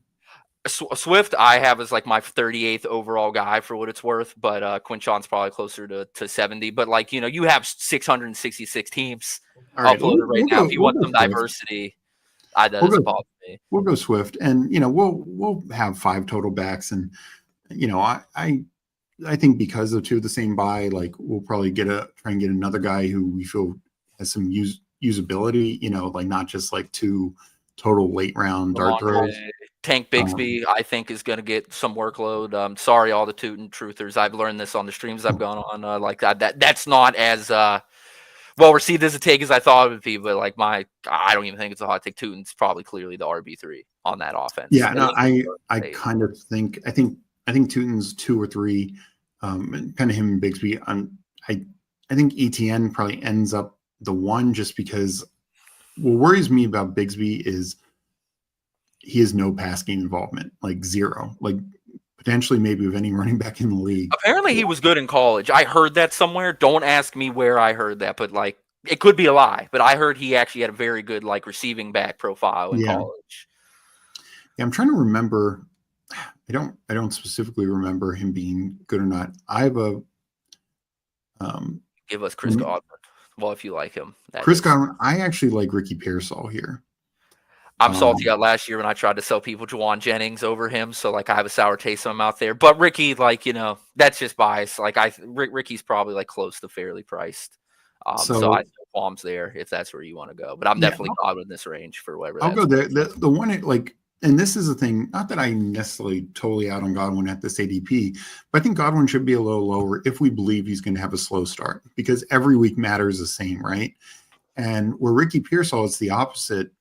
With Ayuk almost assuredly starting on PUP, or at least missing early on, he could just have some stud weeks. And even if he loses some games late, we just have a better indication of that. And I actually think Pearsall, because of Debo being traded, his role ends up being safer. Like if Ayuk comes back mid-October and is just roaring to go, I think that hurts Juwan Jennings more than it hurts Ricky. See, I definitely am in disagreement on that. I definitely think Juwan is the more likely one to step into the Debo role. So we're never going to stream together again. I'm never going to talk to you because we disagree on this. And like the bigger concern with even everybody outside of like maybe Kittle is that McCaffrey's back, and that's going to be a lot of volume off the theoretically, assuming health. So like that's kind of my concern on like I still take Juwan, but I definitely have my concerns. I don't take as much Ricky.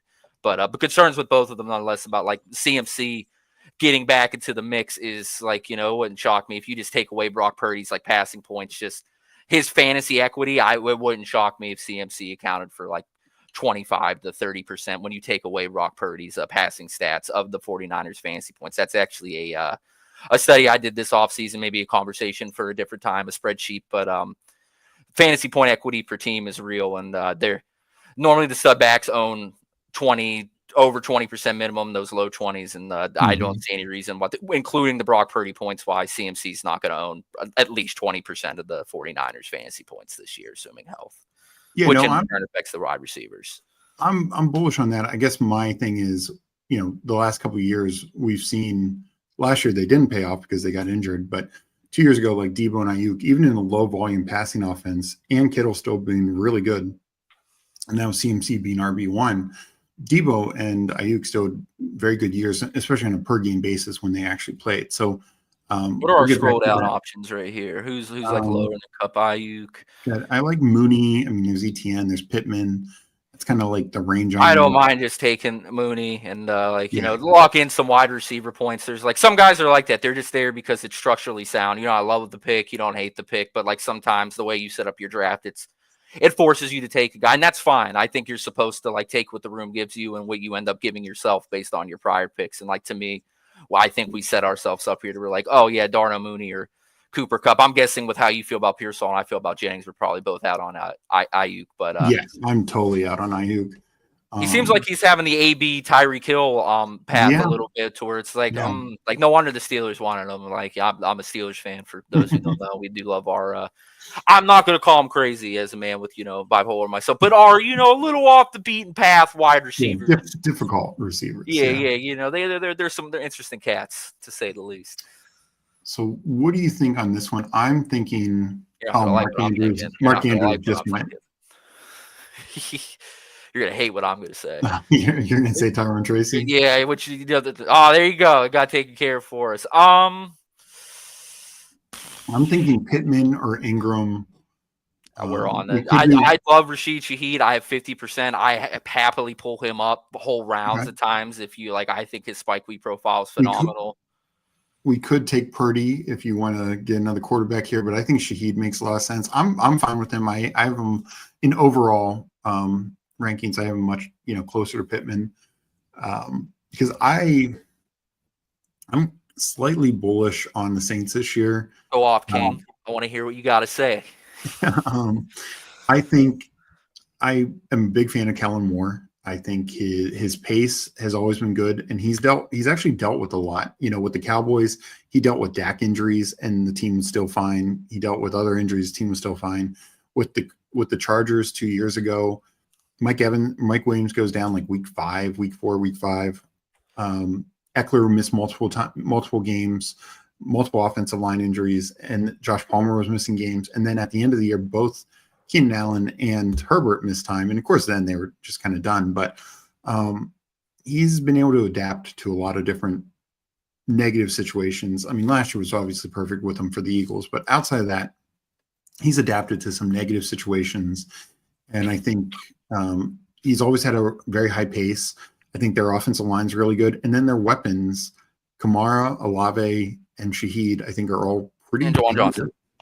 And Juwan Johnson, yeah. That's the other thing. With no Taysom Hill there, that was their number 2 back. That was their vulture to Kamara. That's why I'm really bullish on Kamara. They're vulture to everybody, if we want to be literal about it. Like Kamara more than anybody else, but it still hurt anybody on the team. Yeah. And the 2 guys that hurt the most are the 2 I'm probably the highest on. That's Kamara and Juwan Johnson. Juwan Johnson, Juwan. He's like free. He's like in the 18th round every time. Let me hit a couple chats. I mean, we're having great convo, but I think Marathon might be the only contest I don't do. I do some on Drafters. Yeah, I know every contest isn't for everyone. Saquon never should have been the 102 is the thing. All right, we can skip by that one. Bijan.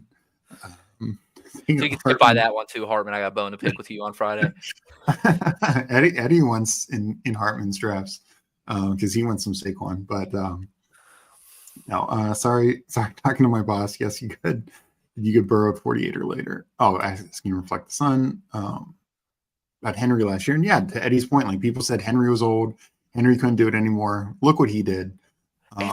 That scheme fit with him on the Ravens and having Lamar Jackson that you have to contain and worry about that every single play. I was talking to somebody recently, and I was just like, I can't think of a better scheme fit in the recent history of the NFL than Derrick Henry's skill set on how the Baltimore Ravens run their offense. I mean, it could not be any better because you have to account for Lamar every single play. And what that could open up for Henry, who is, at worst, the third most talented back I've seen in my in my lifetime, or at least let me refer the last 15 years. But when I actually started being able to consume, because I thought Jerome Bettis was the best running back ever. But now that I'm a stats guy, I'm like, he was my favorite player, but I don't know about best ever. Do you want to go Rashard Bateman here? How do you feel about Ramondre Stevenson to get that 4th back and kind of have something? The teams between us have 3 backs, so I'm thinking we might have a shot to get him. I don't mind the idea of trying to read the room there, and I love Rashad Bateman, so definitely no qualms. That's a big thing for me, and part of the reason why I don't love multi-tabling. I know it needs to be done to get real volume, big volume. If you want to get 1,000 teams, good luck doing those one by one, but being able to read the board is a big edge, kind of know what's coming, what's not going to come, things like that. Hey, I know a quarterback run's about to happen here. Especially if I take one, I might even start it. So there's ways to grind out edges, in the draft, even forcing people to do things. Yeah, for sure. And I'd say if he does get taken, I'm not high on Javonte, but I don't mind Spears. I don't mind Njoku there. This is definitely the type of range where ADP starts mattering less to me, where it's just like, hey, I know we're at 124, but if there's someone at 135 or whatever that I like more, I'm just gonna yank them up because like I think a lot of these guys have. Njoku would have been my other pick outside of Ramondre. So now I'm worried he get back to us on the Saints tip while I wait for it to come up. Shuck, forever what's worth. Tyler Shuck, not Show Shuck. Went to college with Juwan Johnson. Take that the way you wanted to. So there is a shower narrative there, but also they defense does look to be great, and they play 9. And I don't know the road, but at least from the division, 9 dome games, and even their divisional games are like in sunny places in the southeast. And I think they're going to be down a lot. I think the defense is going to struggle, so they should have to push the envelope a lot. I think there's a lot to like for their passing attack there. Who was it? Do we know that person? We don't. No, but I think he's the one who took. Did he take Andrews also? Yep, he took Andrews. He's been sniping us. So we're gonna do a little scroll down here. I love Tucker Kraft for what it's worth. If you want to lock in tight end, I have no qualms. Very good on the Yak monster. In my opinion, the best passing weapon on the Green Bay Packers. I think he's definitely the most consistent in passing. Like he's the guy we trust. Like Reed is the spike week guy. Golden is the potential flashy rookie. Dobbs is just he's just out there. Sacrificial X, as Matt Harmon would call him. But no, Kraft is the guy we can count on for production week in, week out, kind of. Let me just hit up the chat a little bit. Jones versus AR, like when the doctor says, which arm do you want your shot in? This lineup rips 2 million. Steve, you may get a rock BigLoaf mask. Well, this is only for 100K, but if it's 100K, I will do a BigLoaf mask as well. And BigLoaf and I will be splitting this. All Panthers wide receivers are cheap except Leggett. Well, he is following the wide receiver. He is dating a rapper right now, Glorilla, who's from Memphis. Shout out Memphis rappers, some of my favorite. I was bumping some 36 before I got on stream. You want your wide receiver to be a dog. And I don't know about you, Steve, but dating a rapper and also being in the music video, that's some aura points for me. And I want my wide receivers to have some aura. That's my, I'm a big spreadsheet guy, dad, all that. But, I like the spiritual side of analysis sometimes. And, my boy Xavier Leggett's making some big moves. And, I don't think the guy who's dating one of the hottest female rappers in the game right now is going to be their wide receiver 4. I don't think the universe is going to let it happen. I mean, at least he's got good taste. Let's see. We got a comment here. Would you consider volume in Florida be a concern for JMO as well as that's the concern with Smith? Both run first offenses. Let me hear your take on that between JMO and then Devonta Smith. Your point before about him. But let me hear your take and then I'll give my thoughts. Valid question. I'm definitely I'll still take JMO and ADP, but my rankings are a little lower, but you can't be married to the rankings just because the ADP won't allow for it at times. The reason I prefer JMO over Smith is I think that the Eagles, that defense remains stellar. I think there's definitely a chance where they run the least offensive plays this year. I remember when they played my Steelers, whatever week it was, they clocked out a whole quarter, 15 minutes. They had, and probably more. I don't think they scored the exact 15-minute mark. So I kind of worry about the plays per game element there. And I think even behind Jalen Hurts in terms of goal line, weighted opportunity, I would go as far to say Devonta Smith is 4th there. And while you could say I could argue JMO's 4th, I'm not even necessarily opposed to that. But I do think JMO kind of brings a weekly ceiling. He could get you 12 points in one play element more than Devonta Smith does. And so for that reason, I have him higher. But a lot of it is just that I think the Eagles are going to be one of the slowest teams in football. They're very incentivized to be go ahead, try to take the ball back from us. We're not going to give it to you. What do you want to do with this? We could do Penix for the stack and the second quarterback. Pull somebody up. Yeah, I'm okay with Penix here. We got Mooney and Bijan, that's fine. The total points, I'm not as stack heavy, but this is kind of how I like stacking. This happened naturally for us. We forced nothing. The board just worked out. It's hey, we had two Falcons already. We're going to need another quarterback anyway. Why not take the Falcons quarterback? And then I know it didn't work last time, but most of these guys now have 4 running backs, and I feel if we get one of these running backs, probably not Algier since we have Bijan, but Garendo I'm fine with. Eckler I'm fine with. Bigsby I'm fine with. We get Definitely one a of big them. fan of the tank there. I'm assuming we both have the same opinion of Jaden Blue, and it's like what the Yeah. why is he there type ordeal. Yeah. Like he definitely shouldn't be going above these guys. Yeah, no, Like, I'm very, very much in agreement. He definitely shouldn't be going above Miles Sanders too, the IMO. yeah. Who's Yeah. definitely I a mean, guy that like I think when I first did my projections, I do it based on that fantasy equity thing I was talking about. He came out as like my 145th guy, and I'm like, why does this love Miles Sanders so much? And it's like, well, if we don't think there's any real lead back there, and I have them projected as like almost a 50-50 split site preference towards Javonte, it's like, yeah, I guess it makes sense that he's coming out 140 range. yeah. Yeah. And I mean, that was at least the initial look in camp, mini camp of him getting. You give us Tank Bigsby. I would love to go Leggett here just to stay with the memes, but like this squad definitely needs to like add the fourth running back sooner or later. We're gonna make our fourth RB like kind of like a contingency style back, which like I never like doing. I normally have four of like I call them volume backs on every team. Like Ramondre's my fourth RB a lot, and like the guys around him. Yeah. So yeah, we missed out the last time Ramondre, but this time. Oh my! That hurt my soul. How do you feel about Garendo? I mean, I know one of the books have him projected for like 500 rushing yards. Yeah, sure. Like this is one where like I'm not happy that the board forced us into this, but this is just the way it goes.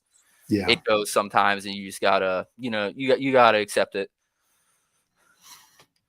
Yeah, I mean, my look, I do believe, I kind of believe Garendo is obviously major contingent upside if anything happens to CMC, but I think he'll have a few usable weeks for us.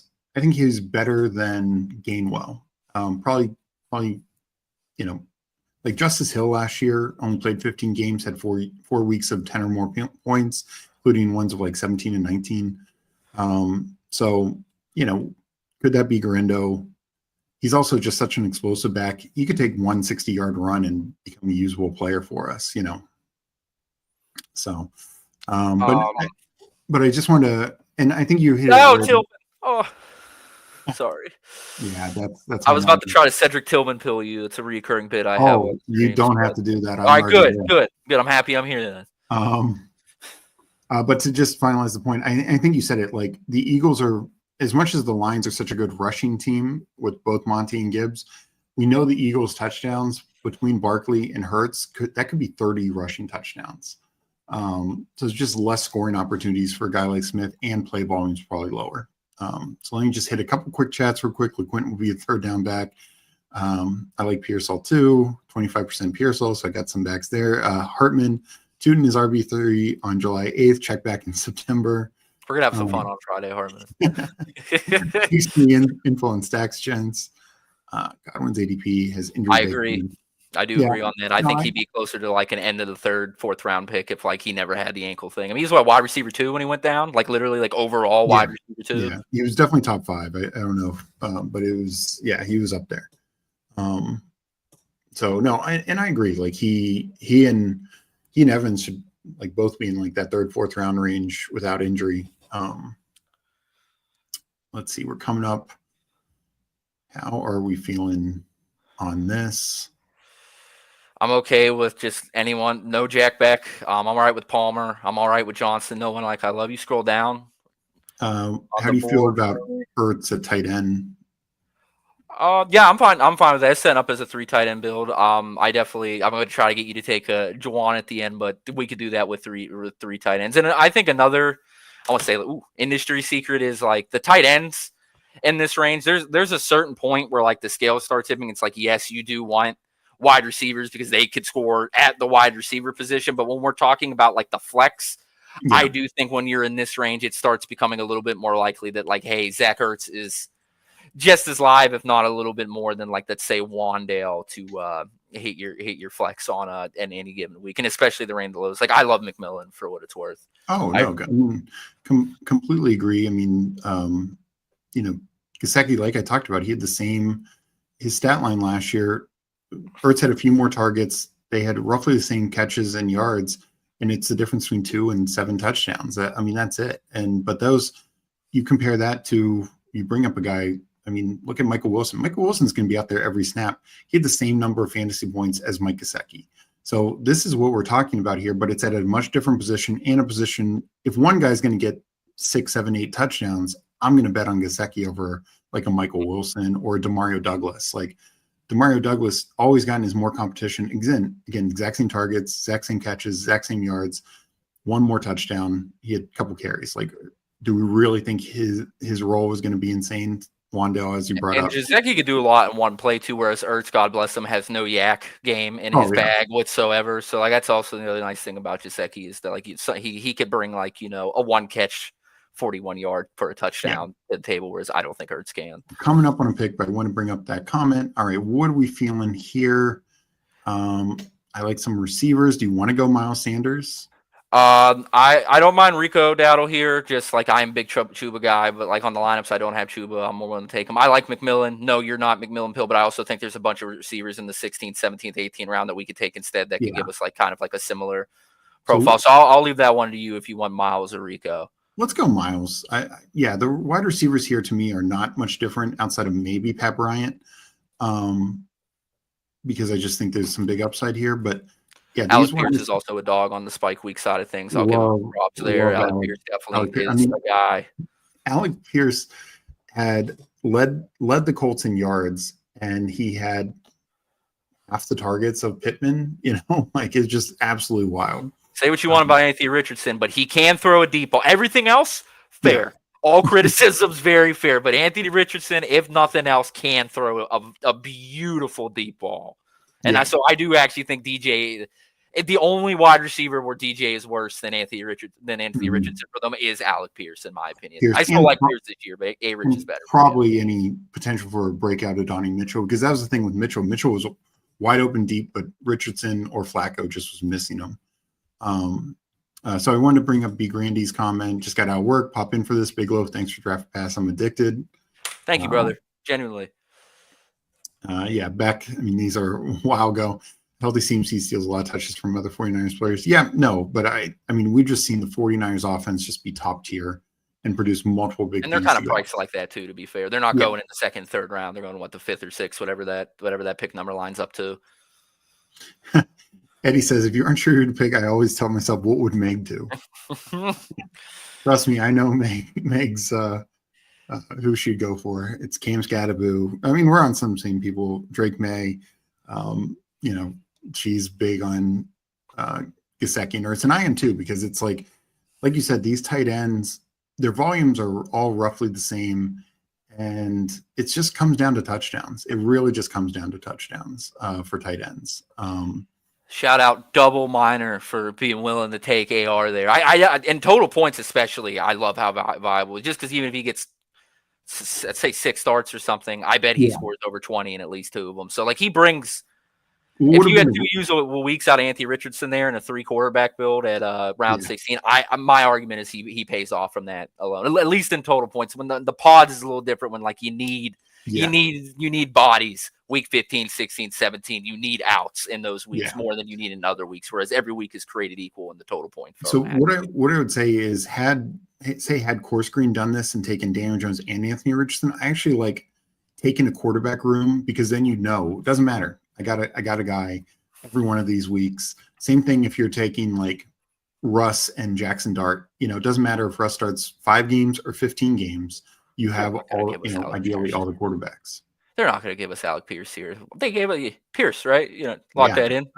I can't believe he's still there. That's the spike week profile he brings to the table at this point in the draft. It's phenomenal. We were considering him 15 picks ago. Yeah, fair enough. Like. If had we pulled up a receiver there, I was going to pull him up above Wandale and the rest of those guys. That's who I want. I agree with that. And like on the Justice Hill, I had like 30% last year. I liked what he did. He had usable weeks, but kind of to like the Garendo point, like there are certain backs that like they're just not going to step into a role, like a big role if the guy below, like Kenny Gainwell was never getting 20 touches last year. It was never going to happen at Saquon with that. Justice Hill is not going to get probably more than like 15 rushing attempts a game. And even that's being generous. I think it might be closer to 12.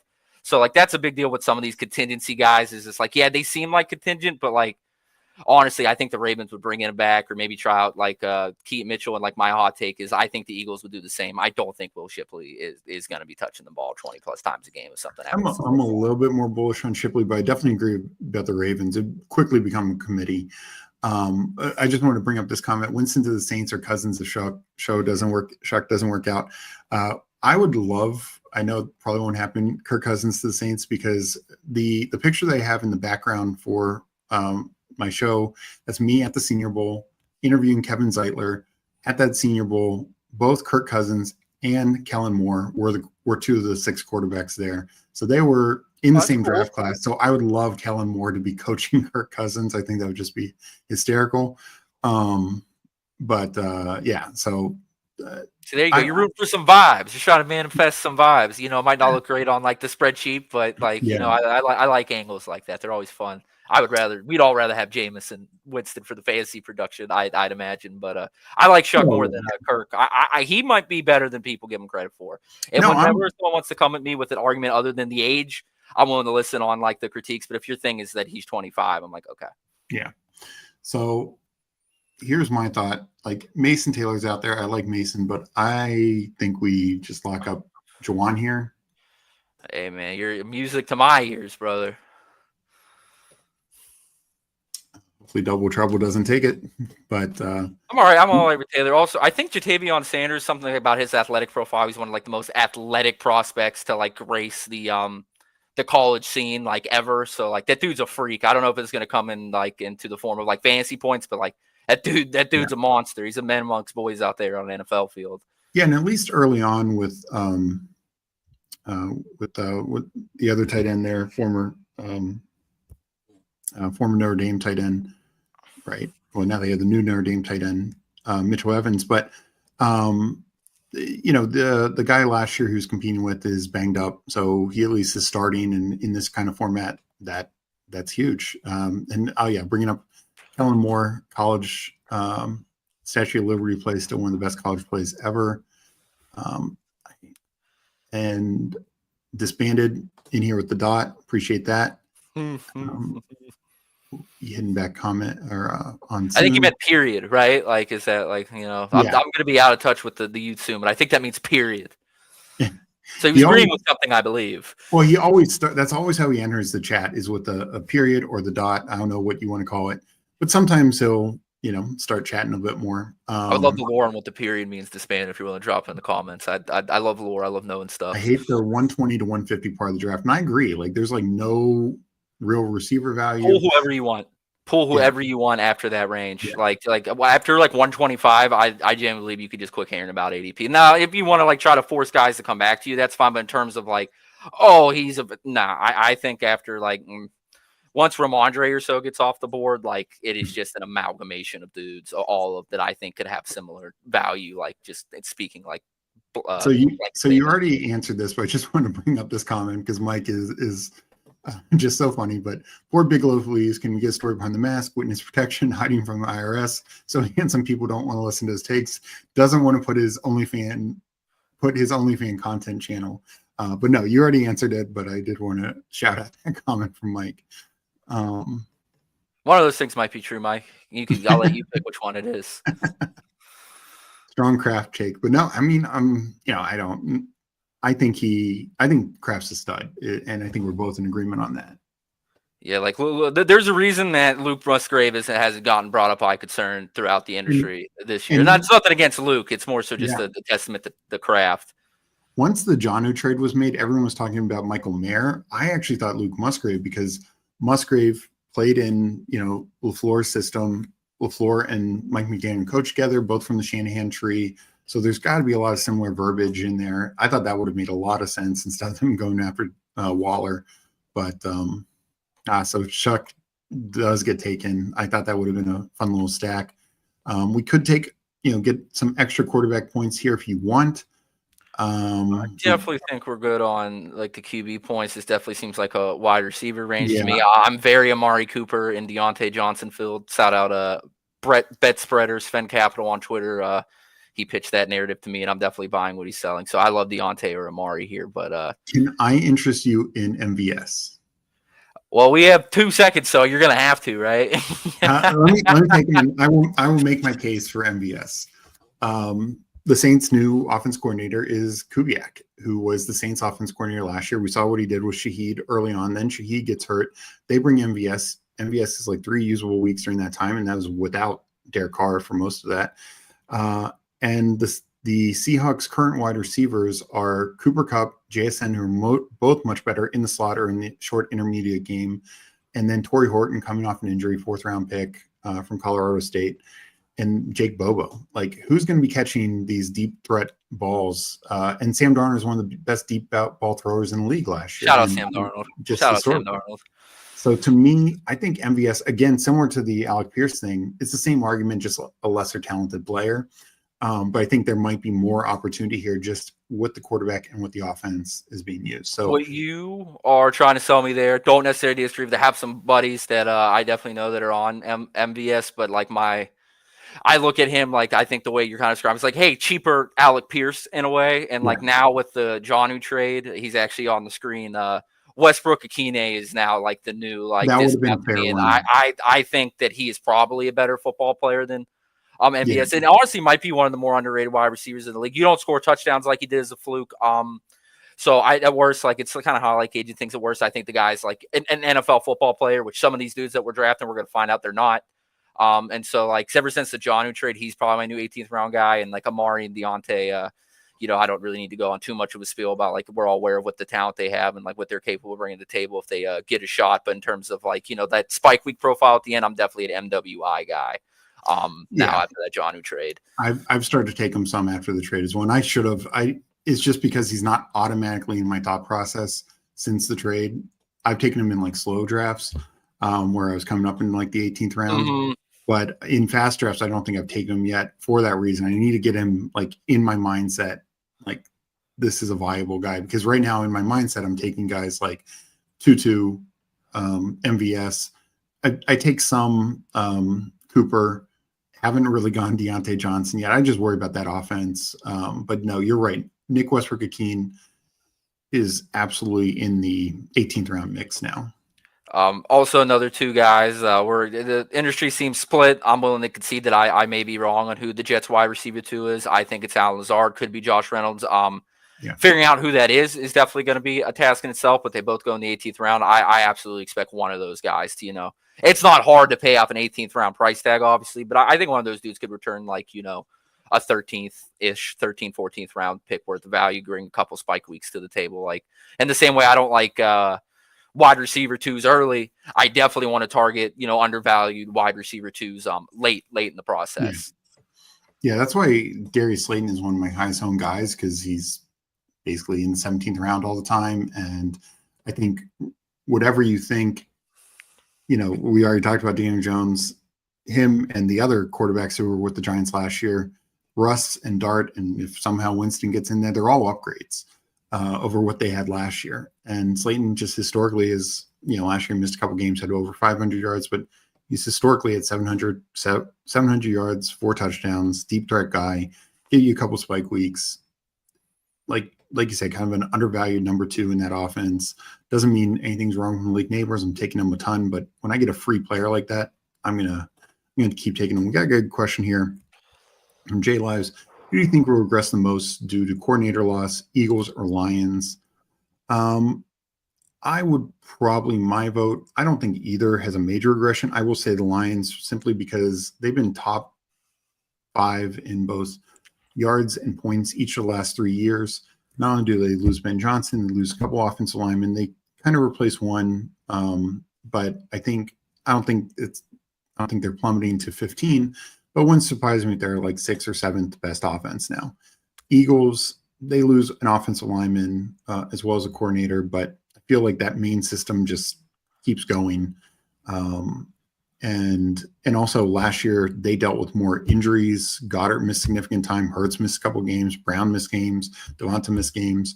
So I just feel like they, honestly could even be better had they been all healthier last year.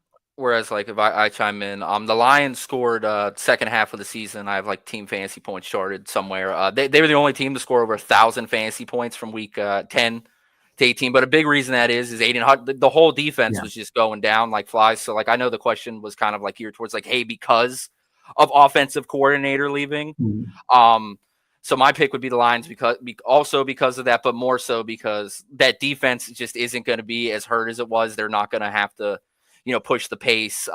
They're going to be able to stop other offenses, presumably, more than they did in the second half of the season when everyone went down. So like my vote would probably be like the Lions just for that, they have that defense working against them, whereas Philly had an elite defense already. And we saw what they did with that. And they, a lot of the guys came close to paying off cost or did, like Saquon.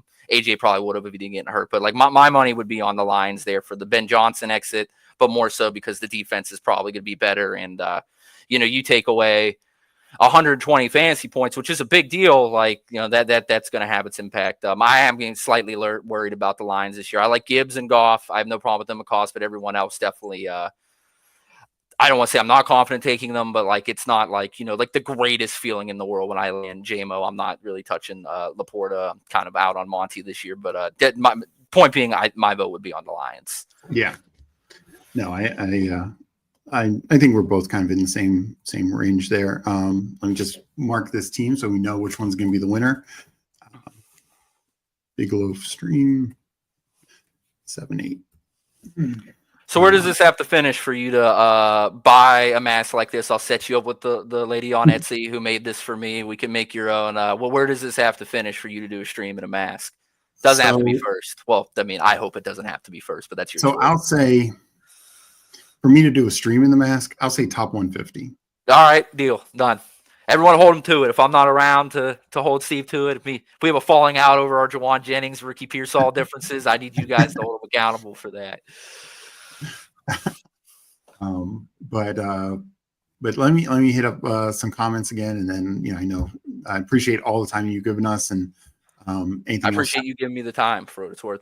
Thank you. Like I said before, you did me a favor. That is against us here. Sanders is washed. Blue is the only one worth drafting. We are definitely on the other side of that. I agree.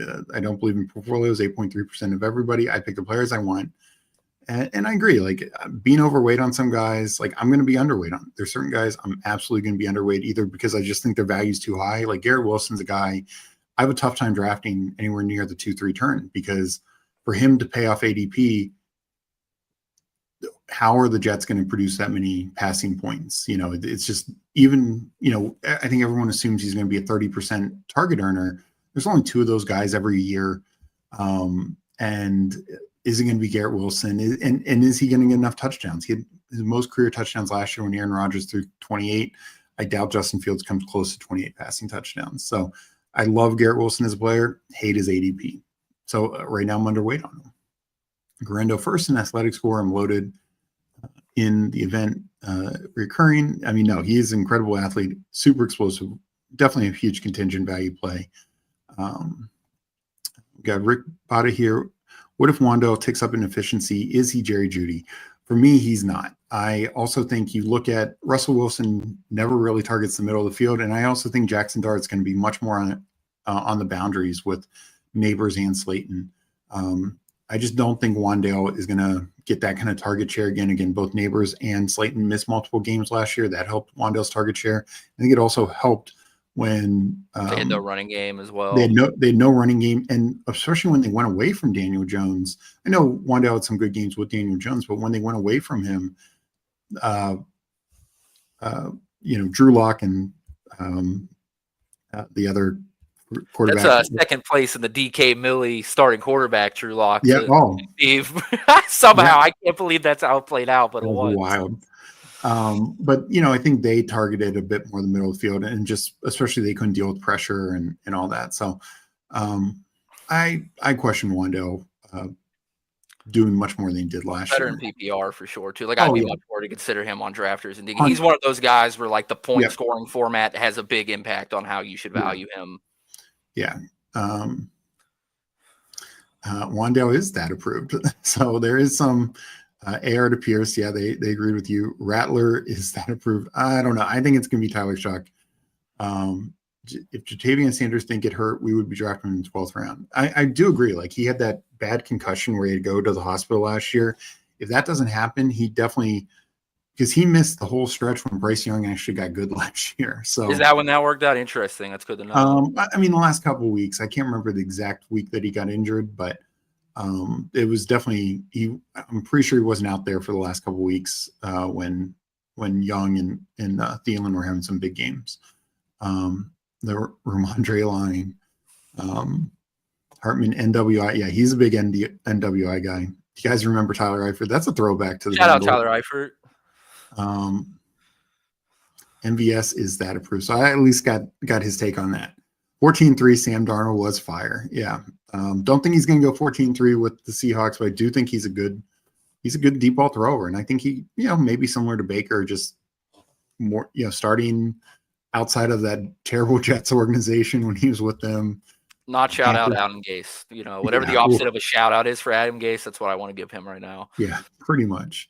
So a lot of NWI. Reflect the Sun is a good point. Seems likely Arroyo in the X will get some deep shots too. And Arroyo, much more, he did more from the seam, but he's a very much a vertical threat.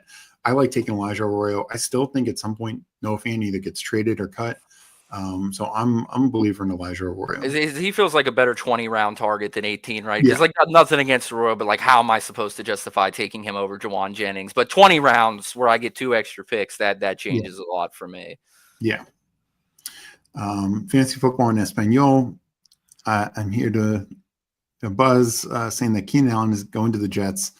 What happens to his ADP if he signs there? Oh, I think it would go up considerably. I mean, where would you? I'd probably put him 12th, 13th round if he goes to the Jets. That's a good question.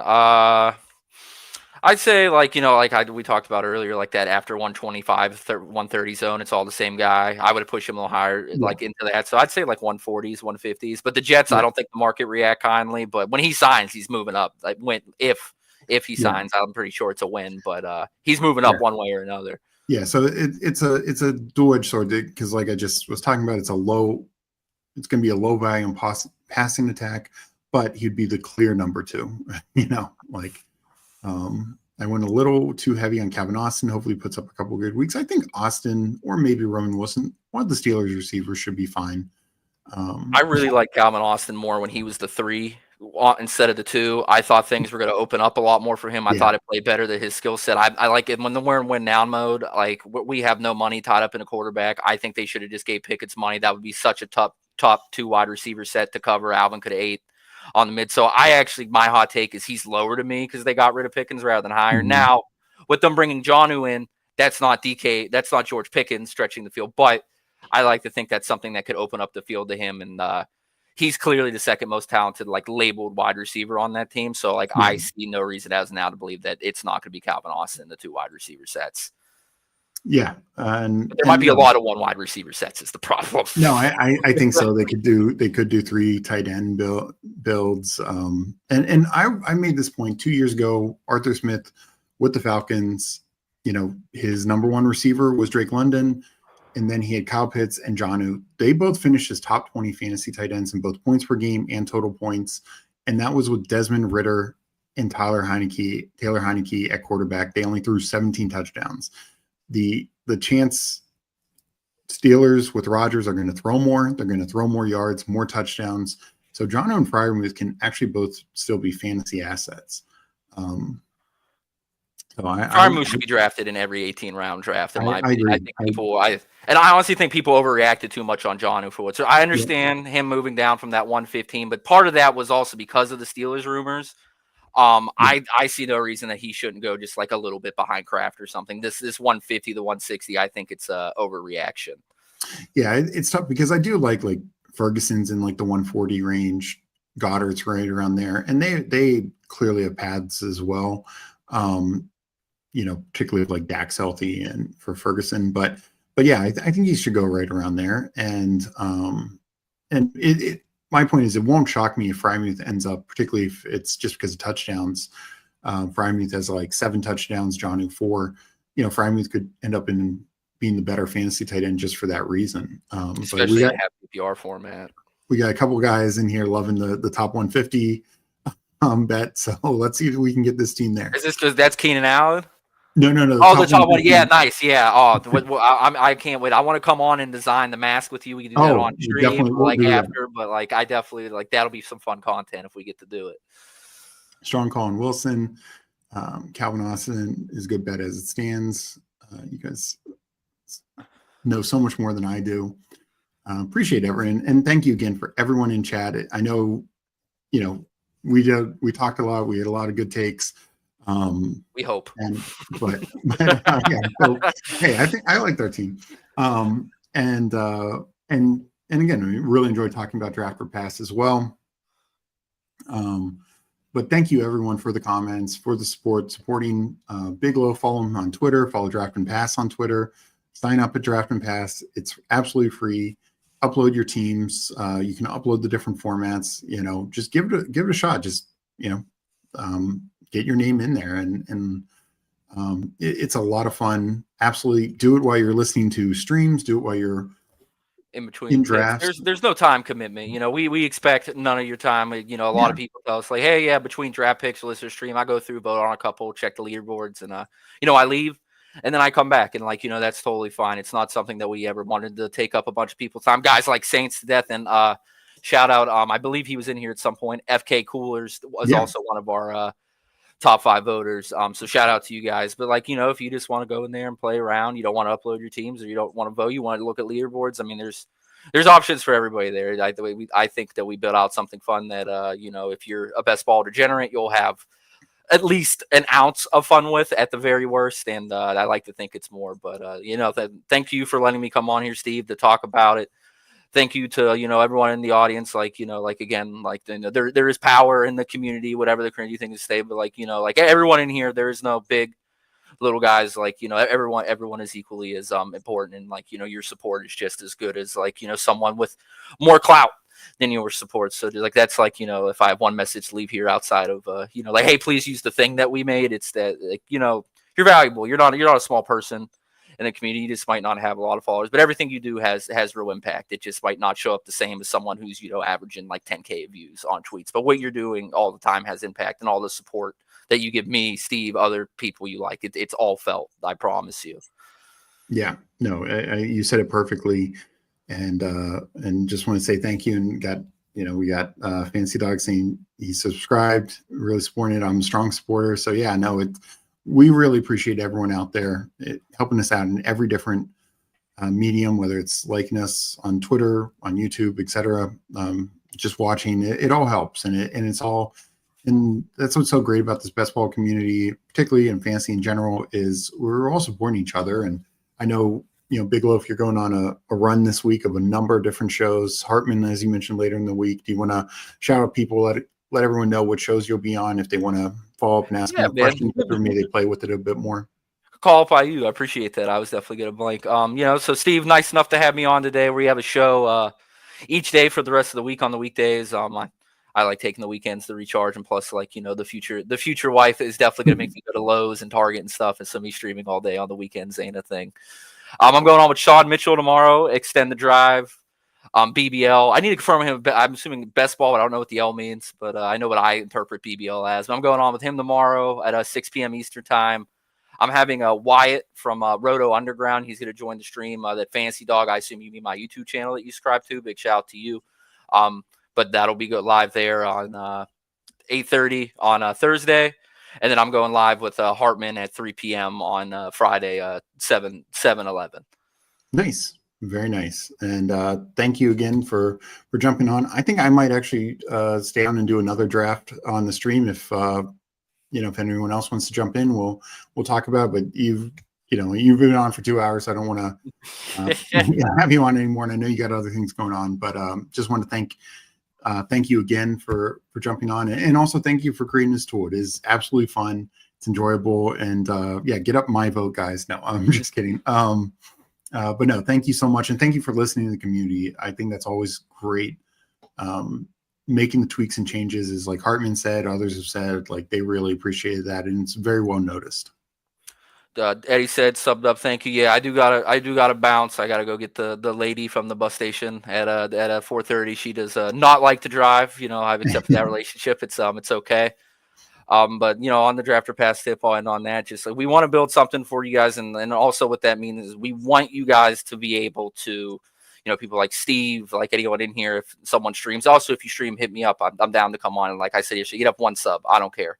I'll happily come on and chat with you. I like to think I have a little bit of clout that can maybe drive some viewership, maybe like 5 people, but that remains to be seen. Point being, like, we want you guys to also benefit from your teams being on Drafter Pass, and we're definitely working on ways to make that the case. But in the same way you support us and like help us grow our audiences, something we're keeping in mind at Drafter Pass through like every like part of like building it out is trying to make it so you guys, like, if you stream Twitter, whatever, people could find you, and it could kind of be like, I don't want to say a launch pad, but like, something where it's like, hey, like, I want to guarantee that you have access to some audience because, you use the platform. So that's something we're working on. Yeah, no, absolutely. And thank you again. And yeah, we'll be following you all week. Just follow BigLoaf on Twitter. So he'll be tweeting it out. But yeah, it's going to be on a lot of good shows. So once you guys sign up, ask them questions in these other streams as you get to play around with it more. All right, to Steve again, brother. Thank you for having me. Cannot overstate enough how much you're doing me the favor to hear. So I really appreciate everyone in the chat. Very supportive. You have a nice group of folks. There's some takes I don't agree with, but that's okay. We don't have to agree on everything, but good folks. So thank you guys for the support. I really appreciate it, and I know Steve does too. And yeah. Corny, but love you guys, and I'll holler at you next time, Steve. I'm always around if you want to do something like this again. Sounds good. We absolutely will. So you have a good one, and I'll catch you later. I'm going to keep the stream going and rip another draft, guys, so if you want to stick around. But BigLoaf, thanks again, and I will catch you later. All right. Peace, boys, and everybody else in the chat. I will holler at you. All right. So, yes, please follow BigLoaf on Twitter, follow Drafter Pass, sign up for Drafter Pass. It's free. It's fun. Keep it going. But let me know if you guys want to do another draft. I'm happy to stick around and do something. Let's get over here to the lobby. I have a lot of slows to go, but I have some time. Yesterday they released the college football. I'm not going to do that on stream just yet. NFL, still waiting for that puppy. I was hoping it would come out today, but I didn't get any notifications. Hopefully tomorrow. But I might either do a BBM, do another marathon or sprint. Let me know in the chat if anyone wants to do anything. I'm happy to jump in something. Thad says weekly winners. Probably not going to do that today. I will need to do like a weekly winner show. I've done a handful already. Eddie says give him 1 minute. There will be a show in a week or two where I do weekly winners. I promise that, and I'll announce it. Just not feeling it. That's when I want to wait more for my weekly winners to be in August in general, late July, August. But so between BBM, marathon, or sprint, let's try and do one of those. Dachshund, I'm done, but it's at 85% full. Probably will fill by Thursday, so that's great. Thank you, everyone in the chat. Appreciate all the comments. Sorry I wasn't able to necessarily talk about every comment, but love the support you're giving BigLoaf and what he's done. Love the support that you give us. We, like you said, does not go unnoticed. It's very appreciated. Eddie says BBM or sprint. Let's try to jump in a sprint. If it's not filling, we can jump out and hit up the BBM. So I'm going to count down a sprint, 30-second, obviously.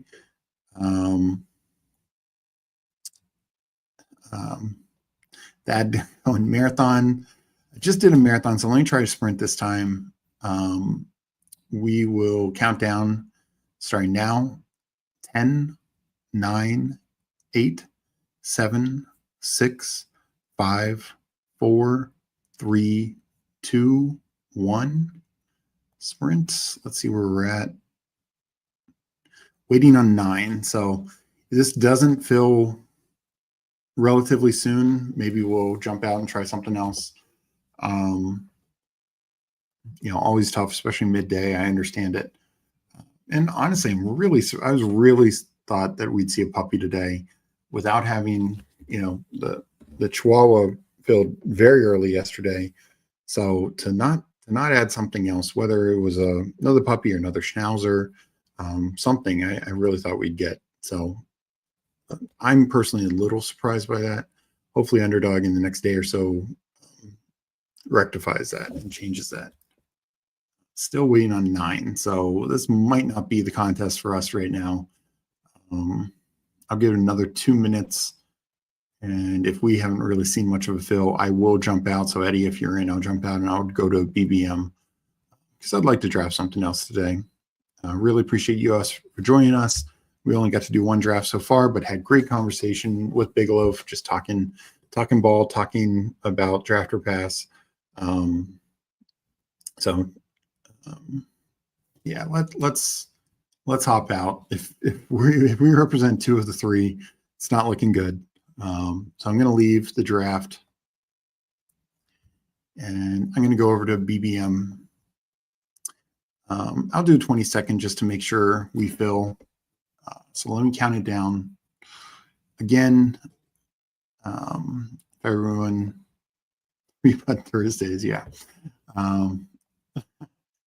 So, all right, I'm going to count it down. This is the 20-second BBM. 10, 9, 8, 7, 6, 5, 4, 3, 2, 1. Enter. 20-second BBM. Waiting on 10, but at least this should hopefully fill pretty quick. So this is what I mean. Like, I'm surprised. I mean, there's streamers going every day, and sure, you can get BBMs, and we were lucky to get a marathon earlier as quickly as we did. And I know sometimes eliminators and weekly winners, to the chat's point, those do feel a little quicker, but it amazes me not having another cheap option out there for Underdog. I noticed more and more people talk about on Twitter. It's just these contests are filling just so quickly, and even if you go with a bigger one like a Schnauzer, the second Schnauzer filled, 9 days, something like that. Even for people knocked the Superflex puppy, it opened May 27th, filled by July 4th. That's 38 days, and they weren't full days from when it opened and when it filled very early in the morning. So I'm surprised they're not putting more out there. I appreciate that, Meg. Weird nothing is moving. Yeah.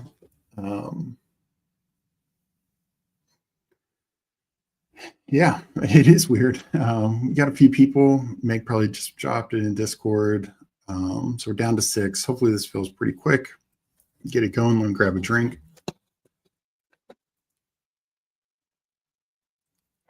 Yeah, hopefully tomorrow. I can't imagine it's because of college football. That doesn't seem like good process. And why they didn't put something else out today. So yeah, Meg is lurking in chat. So we're down to 2 people. This should fill in a minute. And yeah, so again, thank you guys for joining me for an afternoon stream. I'm going to start having more guests on. Just worked out that BigLoaf was my first guest. Still working out some of the things on the back end for myself, but no, I really enjoyed the conversation, even with us having some pretty different player takes. In general, I really enjoyed our talk, and I love the product that he has as draft or pass. It's just a fun thing to do on the back end. Yeah, 30 seconds green bean. Meg, what do you think? What do you think the chances are slow with the 20s has to do with all the law changes in some states and even the country? Maybe trying to see what is actually what. So I agree on somewhat. So like when they initially launched everything, New York couldn't draft. Remember during the big board season, New York went out. Oh, I'm sorry, Green Bean. It is a 20 seconds. I am so sorry. Um, it is a 20-second draft, and we are starting. So sorry if I misled you there. So we got Eddie in here. Got Rafael Bear. I see him in other chats. Not sure if he's in here. Got Kramer. So I'm in the 12th spot. So sorry for the confusion there. But yeah, so I think initially they only launched all their flagships, and then Puppy and Mini Schnauzer, and then once New York came back, that's when they really started pumping out the Pug, the Hound Dog, the Poodle, et cetera, Mini Schnauzer too. And so to an extent, like, yes, having some of these questionable states, like Hartman, I know is a California guy, and this all matters to him. But why would you not put a Puppy 2 out? Because let's say worst case scenario, something happens with the California law, and by August 1st, California can't draft anymore. Well, why not get more tournaments out for these guys to draft? That's the way I look at it. So I see both sides to it, and honestly, if they wanted to just keep throwing out, the puppies, schnauzers, things that they know that will fill, or even things under the puppy, like the poodles that are going to fill in 3 days. Just seems like they could still be profiting in this time. Yeah, 22nd. Sorry about that. Nice to get 12. Yeah, I don't mind the 12th spot. Kramer, nice seeing you in here. Good luck to you as well. Here we go, but Kramer's in here also, so we're gonna be competing for who's advancing. So let's go to the board as it comes up. No real shock to start. Oh, there we go. Monarch gets pulled up. I like pulling people up more in the second round and third round than say the first. I know you want to get unique combos, but if, let's say, and I know he's got the fifth spot here, Raphael wants a Mon-Ra, I don't know, Jonathan Taylor team. Well, you could do that taking a Mon-Ra at 11 and just pulling Jonathan Taylor up to 14. I'd probably rather do it that way. That's my take on it. But I get people mixing it up, especially in the BBM. I'm less likely to pull up somebody big in the first round just because you only have so many shots at it, whether you're maxing or not maxing. You only have so many shots at this one. So it is a 20 seconds, so I need to be quick. I'm just going to go. Yeah, I'll go Genty BTJ. I really like this whole wing of players, Henry and the Chain in London as well. But Genty BTJ, I'm fine with. Yep. So I'll go back to the board. So yeah, I mean, Mike, I think that's a fair point about maybe why they've been slow to put stuff out. I mean, in general, they put out a lot. But I just feel like getting as much out there now, and even the whole, federal law thing, like the whole gambling thing, one, it might not even apply to best ball, and two, it definitely doesn't apply this year. So, and they're already working on ways to fix that. So, we'll see. But I do know, I mean, California thing's obviously a big market share and a risk, but I would just keep firing tournaments out there. I imagine most California people would want to be entering as much as they can. Like every day is a risk for them with some uncertainty there. Yeah, I just hate to see it because it seems like it's all should be clarified, and hopefully they get all that fixed. You're echoing. I got you on my TV and phone. Well, I'm glad you got me in stereo, Eddie. Appreciate that. No, I appreciate all the support, all the views, liking us, everything. So thank you guys again so much. We always appreciate the support.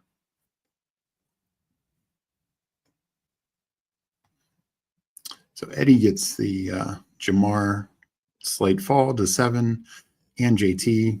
It's a fun 1-2 punch at running back.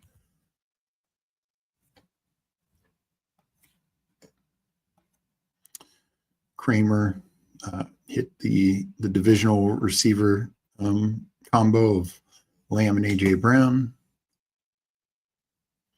And this is like, I like AJ Brown on this side of the board.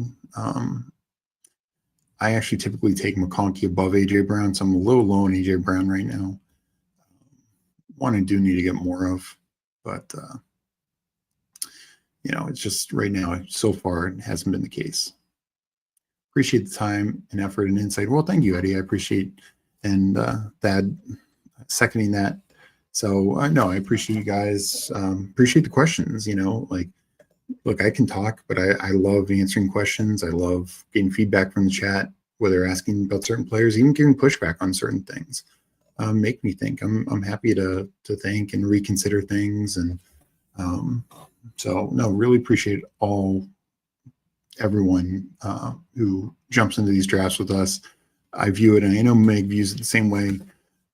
We know your time is valuable, and we want to offer something. We want you to have fun, enjoy it, whether it's learning, whether you think we're making a mistake. At least you see a different perspective, and we're happy to debate and civilly and have good conversations. So coming up, 12 spot. Let's see if I get anyone to follow to me. Right now, not looking great. And anyone who's on Twitter, if you want to come over, pop into YouTube, hit the like. We always appreciate that. That definitely helps us out.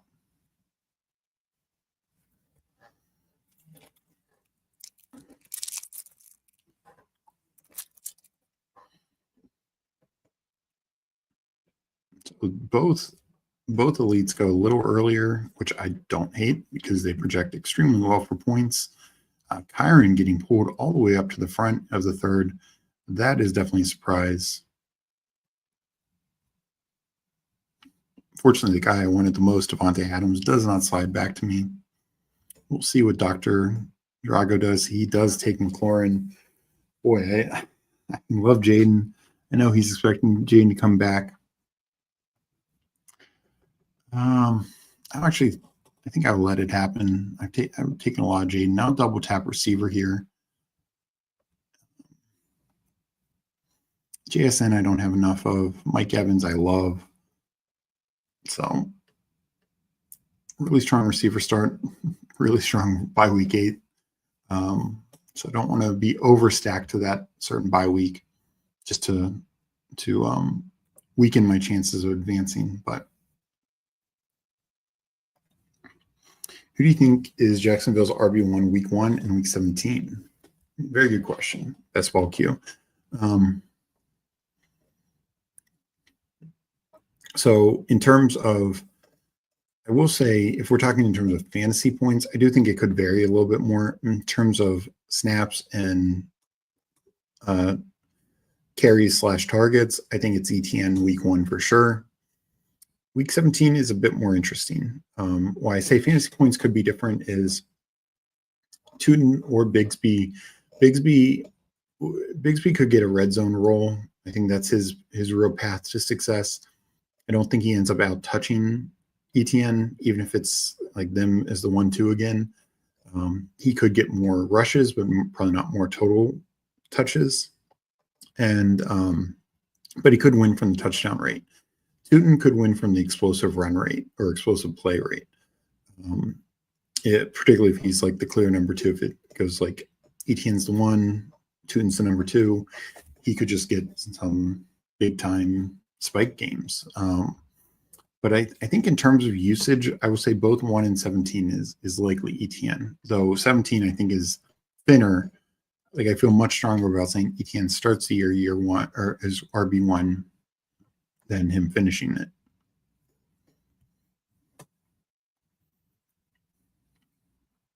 But he's still my lean. Getting different this draft. Well, no, that's good. Always good to see. Loading up on Jays, Josh, Johnny, Jonathan, James. Appreciate it. Yeah. And I appreciate the question. You know, and it's one we're trying to make this bet on. And, you know, I'm taking more ETN. And so while I feel confident about the week one part of that answer, and I like ETN more for something like Eliminator, I do recognize the risk that week 17, you know, Tootin is taken over or Bigsby just has a bigger role, particularly because of the touchdowns. But right now, my worry on Bigsby, well, I want a little bit of him at his current ADP. My worry on him is the lack of pass game involvement. I don't think is something that Liam Cohen wants. You look at last year, why does Rashard White keep his role? Because he's good in the passing game. He's good in the red zone. Bigsby might be good in the red zone, but that's only as a runner, not really as a receiver in the red zone. And that, I think, just could limit some of his opportunities. But end of the day, whoever's the most talented guy will, I think, get the usage.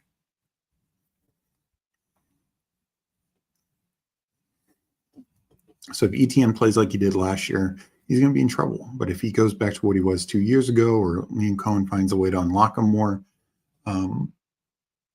you know, I could see him kind of taking the role.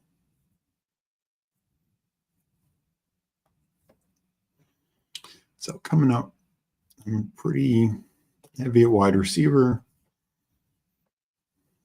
And I want to avoid by week 8, but it's hard to do here.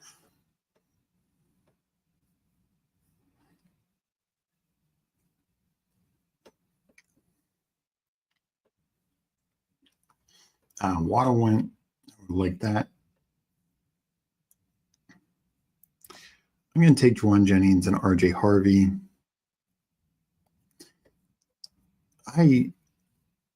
Harvey's fallen back into the 60s. I'd like to see more mid 60s. He's the explosive back. He could be the Kamara in this offense. We've seen that work very well with Sean Payton before. Sean Payton was obviously very excited early or mid second round pick for RJ Harvey. Dobbins is there. The other guys I'm not really that worried about, regardless of some of the comments that have come out. I think Harvey's just so explosive. Yes, he's not going to be maybe a true goal line back, but I think he could still get a lot of red zone work, especially from the 20 to the 10, even 10 to the 5. When they get inside the 5, that might be the Dobbins show more so, but I think Harvey will get a lot of usage.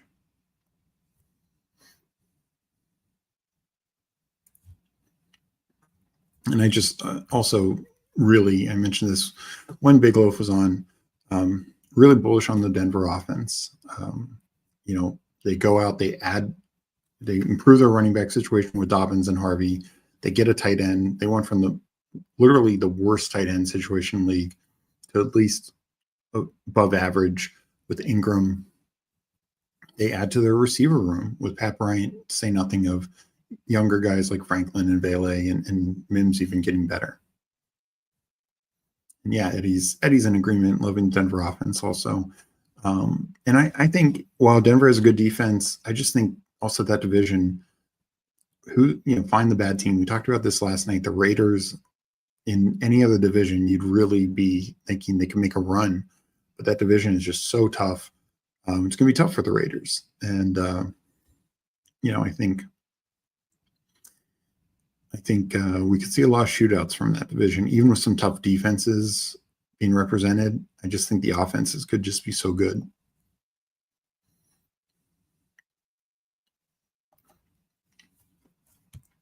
Nix would be my second own quarterback. Yeah, I have a decent chunk of him. No, I'm a big fan of where Nix goes. I think there's a lot of value upside there. Entering year 2 with all these added weapons. So 100% agree on that.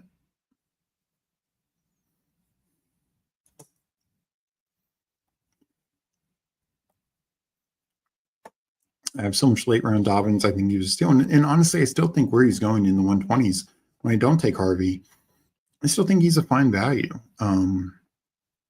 Denver has one of the top 5 offensive lines in the league, I believe. There's just a lot to like there. I think they left a lot of points on the table last year with their lack of a tight end and lack of running back support.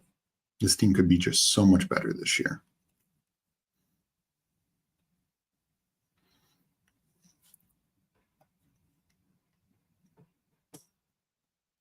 So I saw Judy with the fall. I've definitely been interested in taking Judy in this area. He's starting to slide a little bit, which I think he should with the questionable quarterback situation.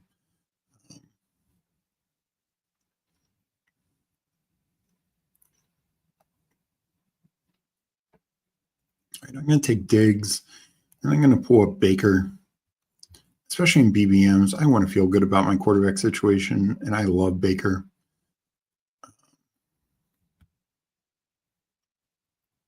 So Baker with Evans.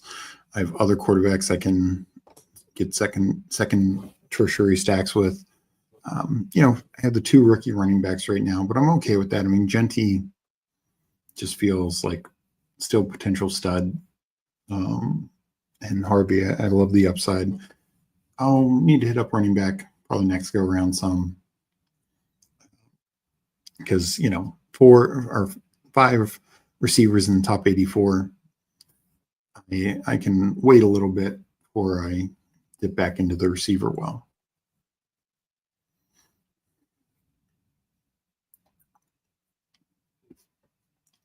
Yeah, no, Reflect the Sun is 100% right. They had this massive trade for Russ, absolutely one of the worst trades ever. And, that obviously didn't work with Nathaniel Hackett, but Sean Payton just really turned it all around. You got to give him a lot of credit.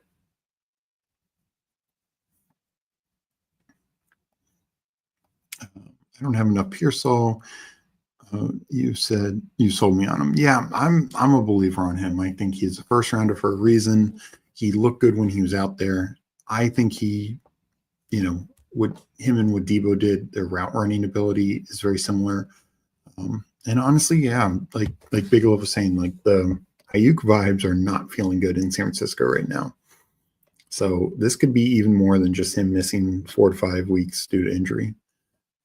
Maybe this even turns into a trade or something like that. We'll see. But even still, I think Pearsall's fine. Let me bring up the board real quick.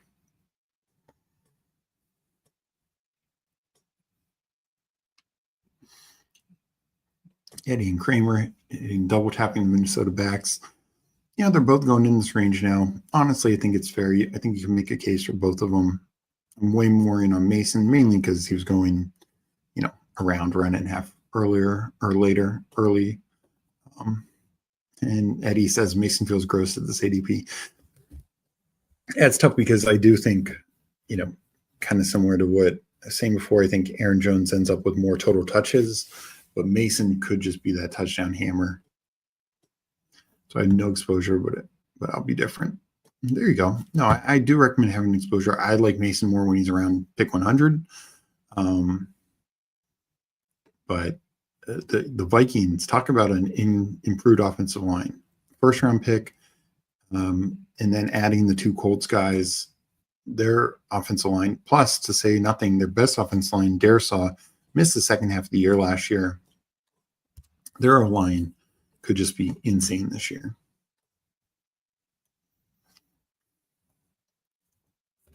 All right, I'm on the clock, then I'll get back to chat.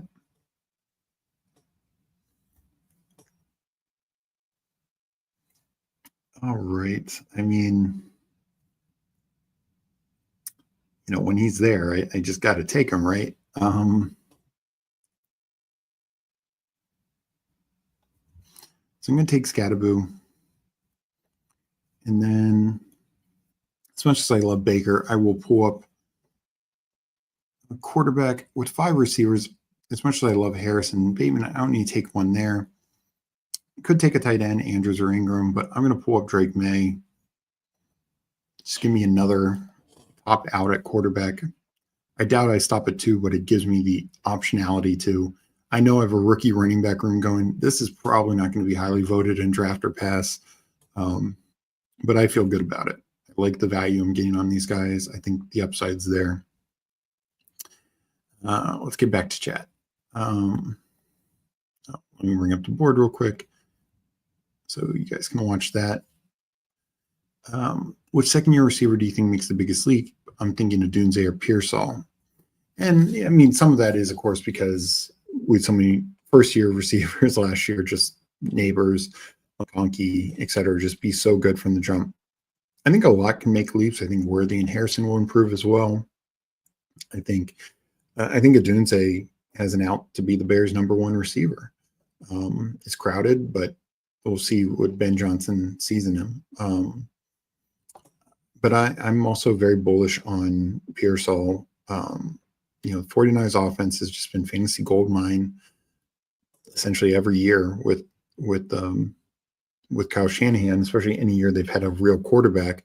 And I think at this point we can firmly say Brock Purdy is a real quarterback. So I think Pearsall could be their top receiver, maybe not the top fantasy weapon. That's going to be CMC, and then Kittle's going to get his. But I like both of them.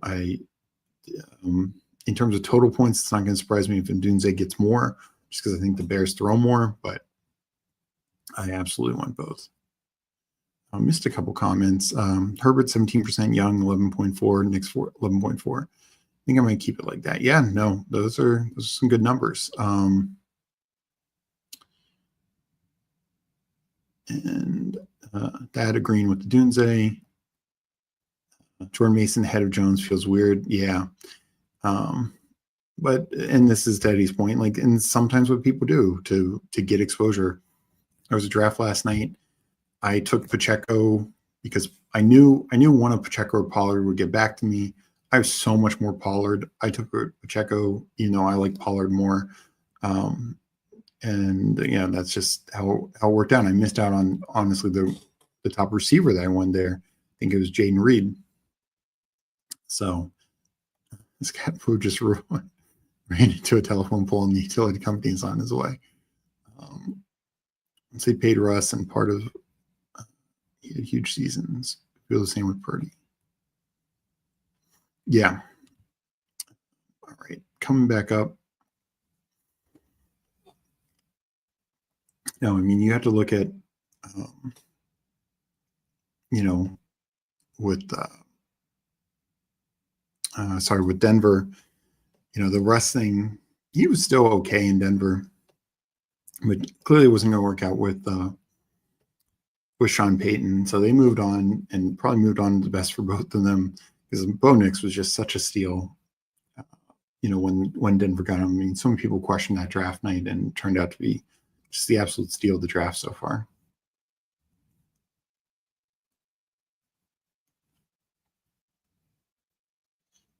So let's see, what am I looking at here?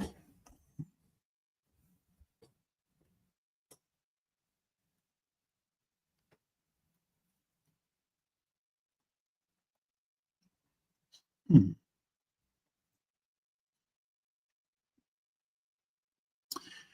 see, I will definitely go Tucker Kraft.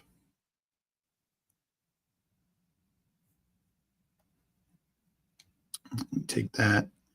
No running back I want to pull up this early.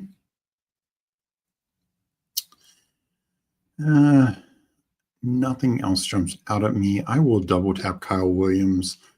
I'm still a believer. He's now fallen back some, and I'm getting him past ADP.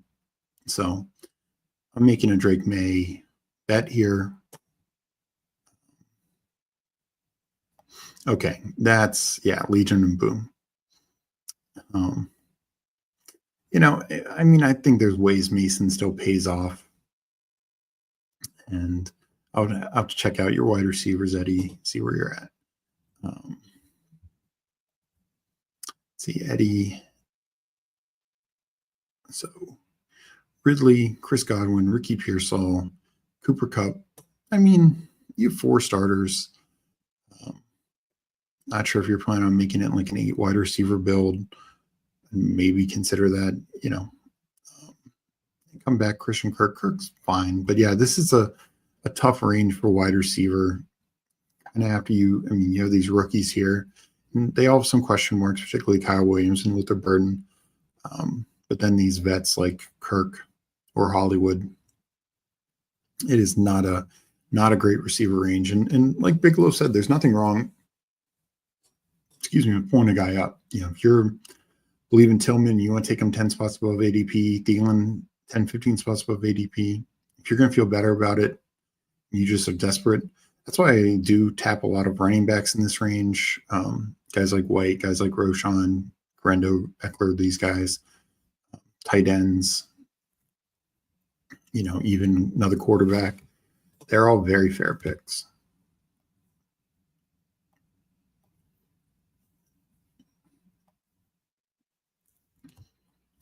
So let's see, coming back up as we get to the 13th round, Pat Bryant gets pulled up. That's definitely a high pull for him.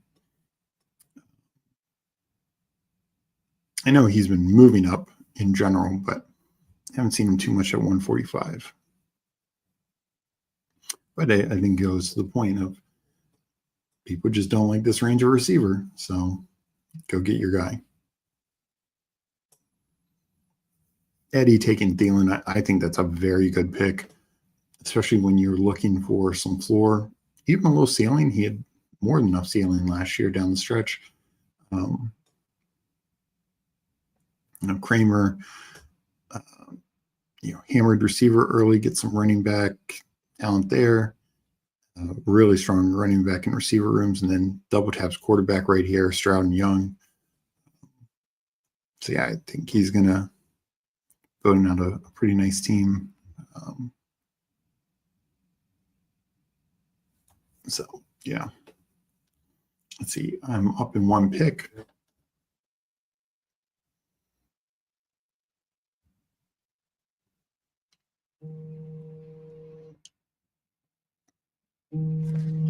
So I'm going to go a non-rookie running back in Roshan, and I will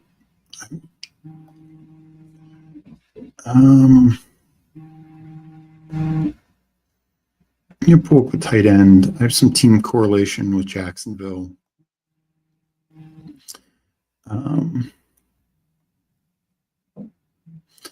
So I probably should have taken, I wasn't going to take Blue there, but I could have made the Tank Bigsby call there as well from a team correlation standpoint. Probably wouldn't have done both Jacksonville guys, but I just kind of like Roshan. That's why I have him ranked higher. It does look like, these are going to be Chicago's back, so I want access to them.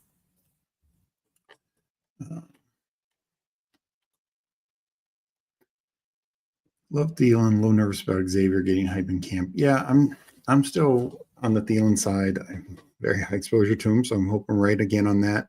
I've been the last 2 years, but the thing I'll say about Thielen, one, the team also talks highly about him. I've said this before on stream. You look around the league, guys like Jerome Ford, guys like Zach Moss, guys like even Dallas Goedert, they had to take pay cuts to stay with their team. The Carolina Panthers went out and actually gave Adam Thielen more money. He was under contract. They're under no obligation to do so. My guess is there was some talk maybe he would have retired if they didn't, or at least been upset and they demanded a trade, something along that. But they didn't let it become a thing. They just went out and said, here's more money. Here's more millions of dollars. And he's back. So I know after that, they then draft T-Mac, and I think T-Mac is going to be the guy. But we just don't see teams do that. But, that is a very rare thing, regardless of position.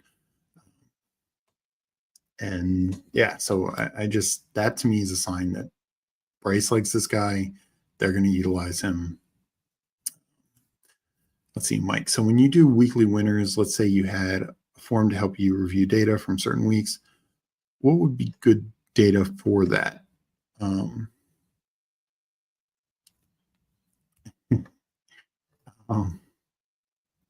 So in terms of weekly winners, what I mainly focus on, and I know Huhames has really done a good job, like he's got a database about different weeks. some people focus on like trying to target a particular week, like week 2 or week 3, and just find the best stacks and matchups you can that week. I think that's one way to approach it. I more look at it, take 2 or 3 weeks, and I want almost all of my players, maybe not all, because sometimes there's just screaming values. And that's one thing I've learned from the past. But I want the majority of my team, I'm conceding those 2 or 3 weeks. And it also depends. Like if it's week 8 and there's 6 teams on bye, it's just easier to build out a team from week 8 where you're conceding that week. And let me make my picks. We are going to take Sam Darnold for their quarterback here. Yeah, I think that's the right call.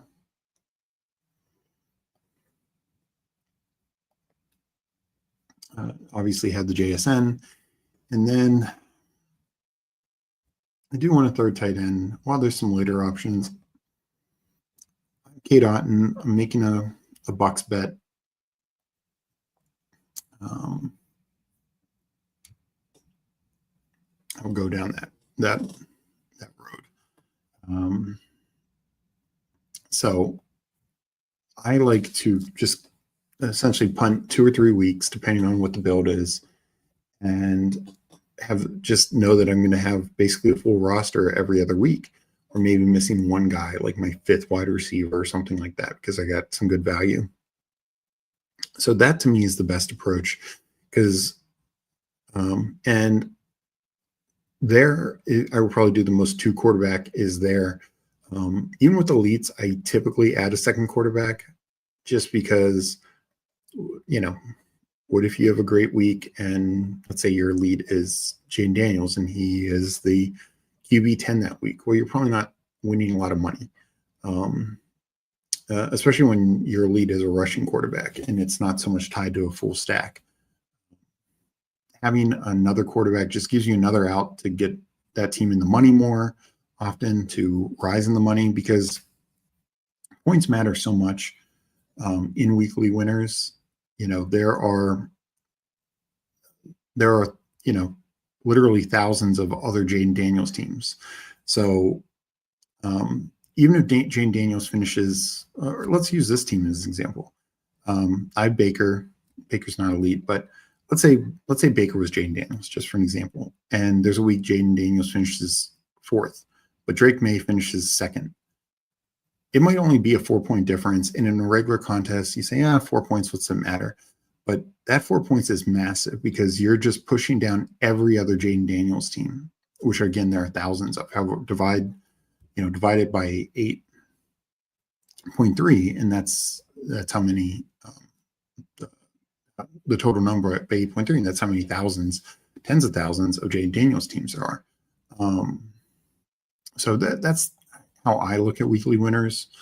In terms, I also look at it, I'm caring more about spike weeks, just guys who are just going to get passable weeks. So I'm also heavier on running backs early. I would not be doing this team in weekly winners, because, I'm okay if Scattaboo's just a Mr. Consistent 14-point guy, and he can still have some spike weeks.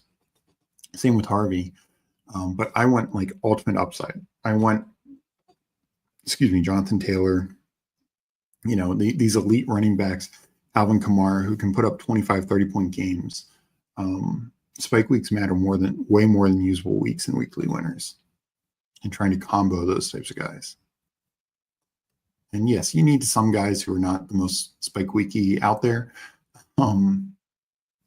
But I think it even hurts like possession receivers even more. Like touchdowns are my number one stat. Let me make these picks as we wrap up, and then I'll look at teams. I'm gonna go Justice Hill. I want a veteran. I have rookies. I have upside plays. I think Hill still has a role.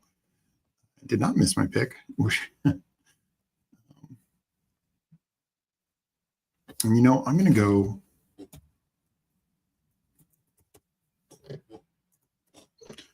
Nick Westbury-King. Can I get him in there? Yes. So that is a little Tampa bring back, since I didn't get Waddle earlier. Solid. like I said, I need to start doing them more, especially when I have 3 week 14 buys here. We'll go over my team. Let me hit up chat first. You're trying to call stall. His phone even vibrates like a champ. Sorry for you guys having to hear that. Yeah, I did have a call, but I know they don't play the same wide receiver position, but I love Thielen. Gives one more solid year. Yeah, I'm in agreement, Eddie. Against will be better, but they will be pass heavy. Yeah, the defense is still bad. I think there's going to be a lot of games where they need to be pass heavy. And this is something you can do, especially with an elite. You can go one quarterback.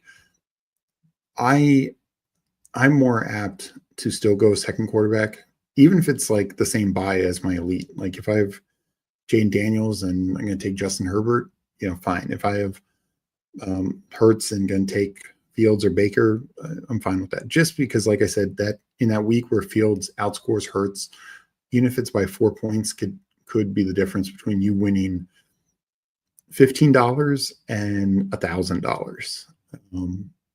Not just those 4 points, but it really could. Like you look at the weekly winners gaps in points, and just a handful of points can really move you up the board.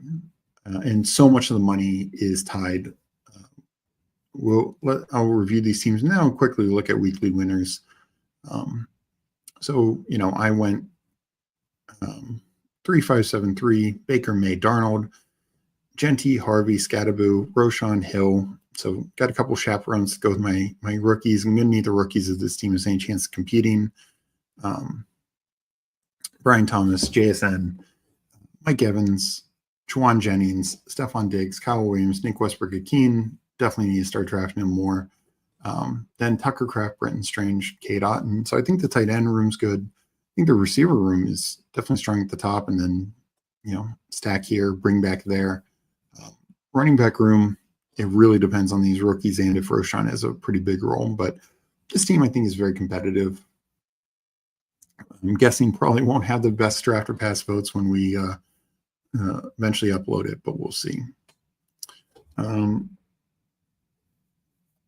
going to go Kramer's team first, 3-6-7-2. Stroud, Young, and on Tyler Shuck at the end. Kamara, so already got some correlation there. Pacheco, Aaron Jones, Tyron Tracy, Nick Chubb, Ollie Gordon. I mean, I think this is a fine. I know this wasn't going like 0 RB entirely, but for not putting high capital in running back, I think totally fine. Pacheco, Jones are starters. Tracy could be split backfield. Chubb and Gordon could get some usage. Lamb, AJ Brown, Garrett Wilson, and I like Garrett Wilson being more like 30 than 25. And we're definitely seeing that trend. T-Mac, extremely strong wide receiver room at top. Olave with the stack. Trey Harris, Jalen Noel, kind of similar to my room, like a lot of talent in the first 5. Tacking on rookie stack, and then a late round guy. He went with the rookie bring back. I went with just a total late bring back, and then 2 tight ends, Ingram, Hunter Henry. Really, really nice draft.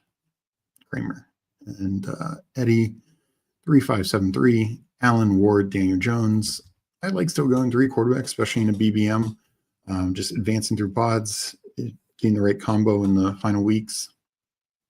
Gibbs, JT, Cook, really strong running back room. Adding Mason, J.K. Dobbins, absolutely need to stop at 5 with those 5. Ridley, Godwin, Pearsall, Kupp, Kirk, Thielen, Wandale, Warren, Mason Taylor, Juwan Johnson.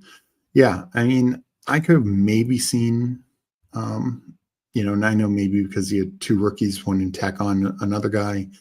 And I like Juwan Johnson, don't get me wrong, but I could have seen maybe throwing an 8th receiver at the mix just because, I think Ridley, Godwin, Pearsall are all fine, and there's outs for Kupp to have a big year. There's some question marks with all these guys. You just need them to hit right. Like if Chris Godwin's healthy, if Pearsall steps in, like we talked about before, I think Calvin Ridley is actually kind of a steal with Cam Ward. So I love it with the stack. He famously put up basically the same stat line as Zay Flowers last year. Zay Flowers quarterback situation as good as it gets. Calvin Ridley's last year was probably about as worse as it gets. So no matter what Cam Ward is, it's an upgrade. So I like the value you're getting there. So it's a fine receiver room. You know, Wandale's definitely not my favorite for half-point PPR, but he's fine. And I think the team, like I talk about all the time, but you're going to need your running back to hit the flex most of the time. And with these 5 guys, it absolutely can. So if your running back's hitting the flex most of the time, you're going to be dominating potentially a quarterback with Allen, 2 running back positions and the flex. And then you just need these 7 guys to consistently put 3 results on the table. It's very doable. So, you know, I'm not knocking it at all. I think there's absolutely a reasonable path. I know you said this is a different type of build for you, not what you typically do, but I think it can work. And that end of the day is what matters. Can this build work? Kramer says, good draft. Yep, my wide receiver room is shaky, but yeah, your running back room is absolutely exactly what I said. Just need, 10 to 15 from your wide receivers weekly and you're good. You're absolutely good.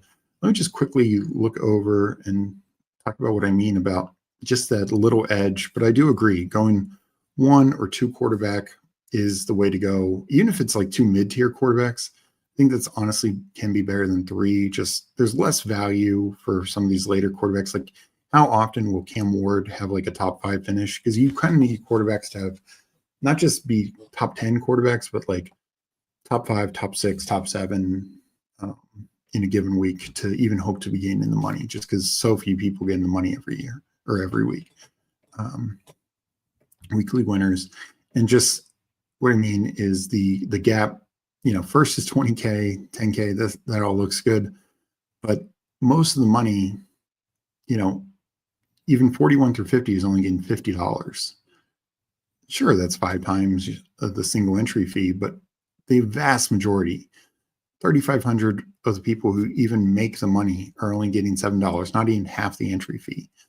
So those 4 points can absolutely be the difference. 4 or 5 points from, say, Baker out producing Jalen Hurts in a given week, where most of the rest of your team goes off, can absolutely be the difference to get up to this, you know, $15 range, or 15 to 20, or 15 to 30 even.